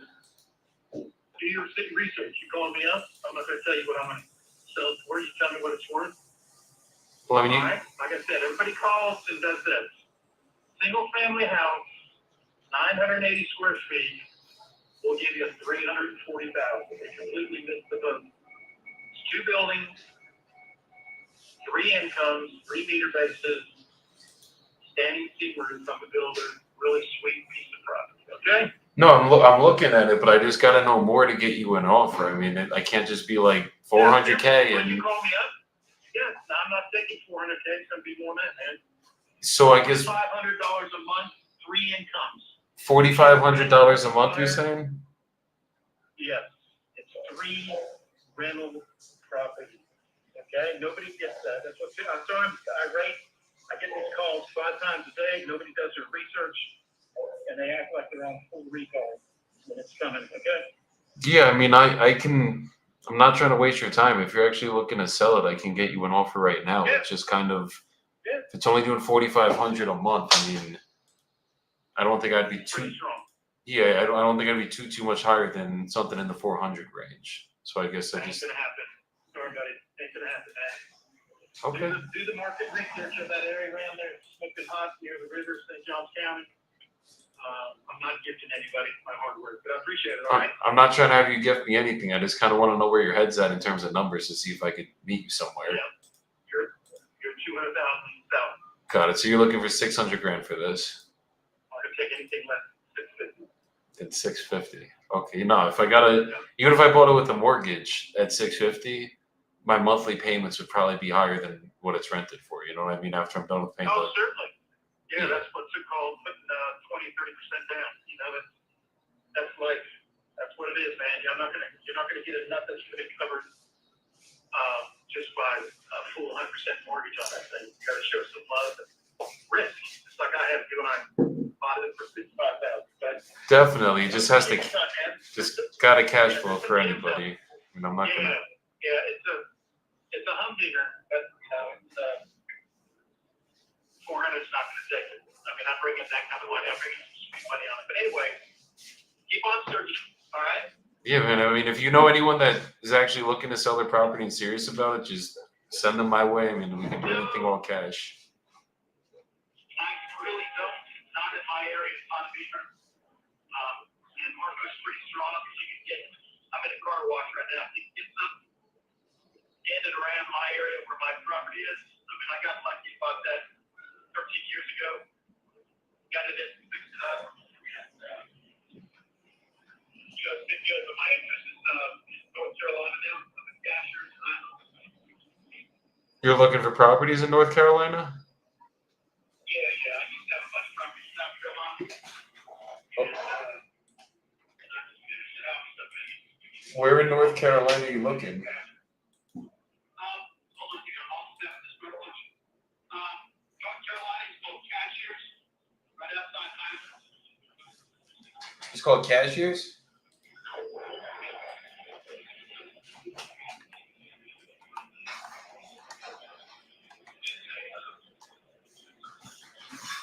Which is a real sexy part of North Carolina, you know? Understood. Because we do a lot of stuff in North Carolina too. If I ever get anything we're not taking, I'll send it your way over there in Cashiers. Yeah, please do, my friend. All right, buddy? Definitely. You take care, brother. Bye-bye. Good luck, buddy. Thanks, brother. What the hell is a humdinger? Jordan, you're frozen on my end. God damn it.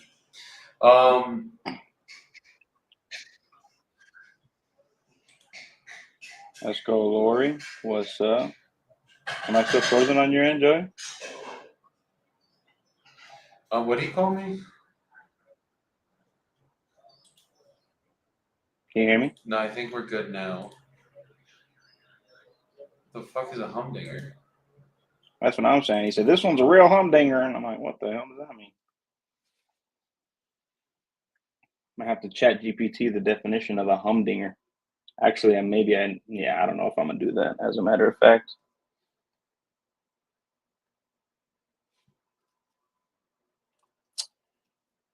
Yes, ma'am, Lori. I wish I could click on your comments to highlight them, Lori. I can't, but I see you. And that's what I'm saying. What the hell is a humdinger? But we about to lock up a dude out in Tulsa in about an hour. So we out here, we grinding. Can you hear me now?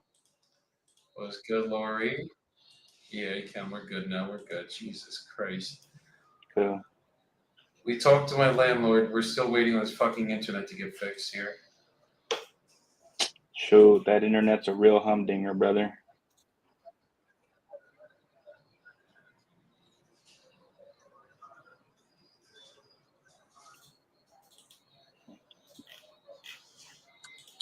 Hey, Lori, you're too kind. I appreciate you.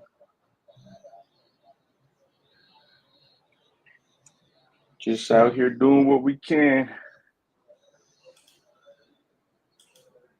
This guy called me a scammer. And I'm way off on price.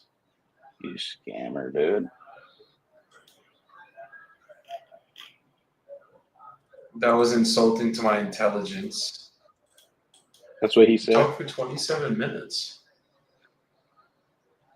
I'm trying to see which one that was. This might have been. Oh, this was the guy that was going through the divorce effect.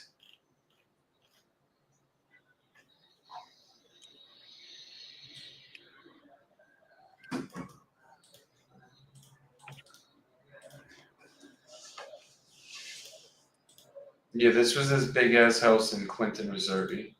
I offered him, I think I said I was at like 380 or some shit, and he freaked the fuck out and hung up on me.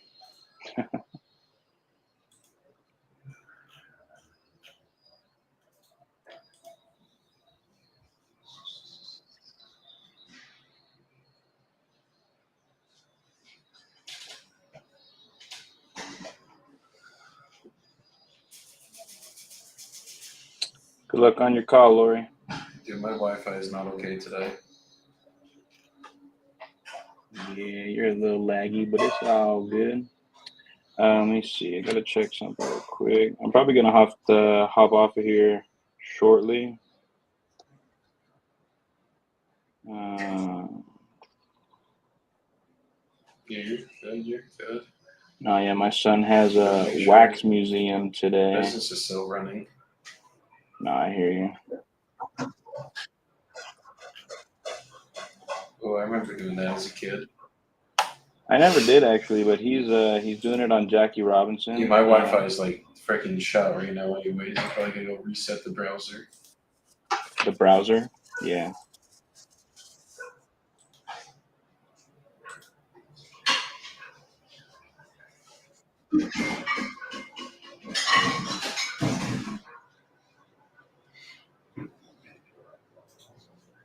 There we go. I think we're almost there. This fucking Wi-Fi. There we go. All right, I'm here.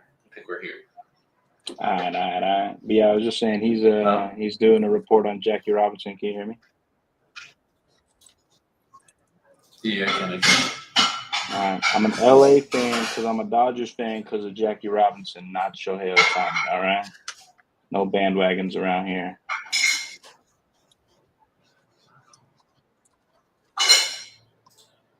Except for the Red Sox. Yeah, I can't believe you've been to Fenway Park, bro. I'm honestly so jealous about that. Next time you're back in Jersey, I'm gonna meet you in Jersey and Can't let's go believe to you're a Fenway. Red Sox fan from Utah.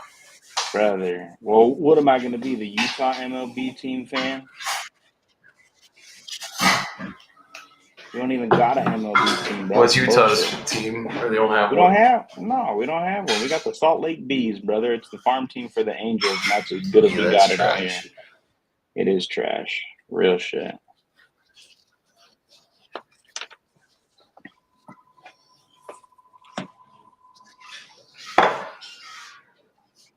I'm a New Jersey Devils fan because that's the only team that they have in New Jersey. What's that? Hockey? Oh my god, yeah, this reception is bad today. Hockey.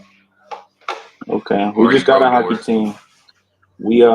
We just approved the name of our new hockey And they team. actually train the Devils in my fucking town. They're a training facility. Okay, Yeah. okay. Yeah, the Salt Lake, or is it the Utah Mammoths or the Salt Lake Mammoths or something? Mormons? The Stormin' Mormons.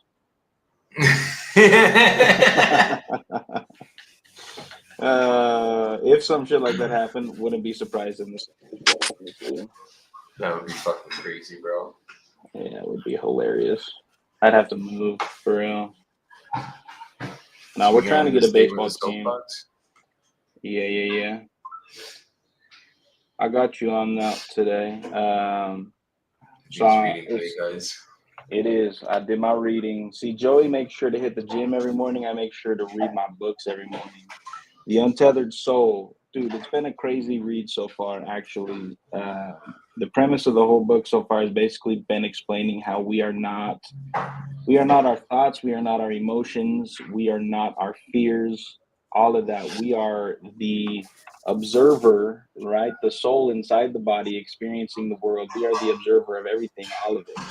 And the chapter I was reading today was talking about energy and how we sometimes allow energy to come in, negative, positive, we trap it, and then it affects emotions and thoughts and everything.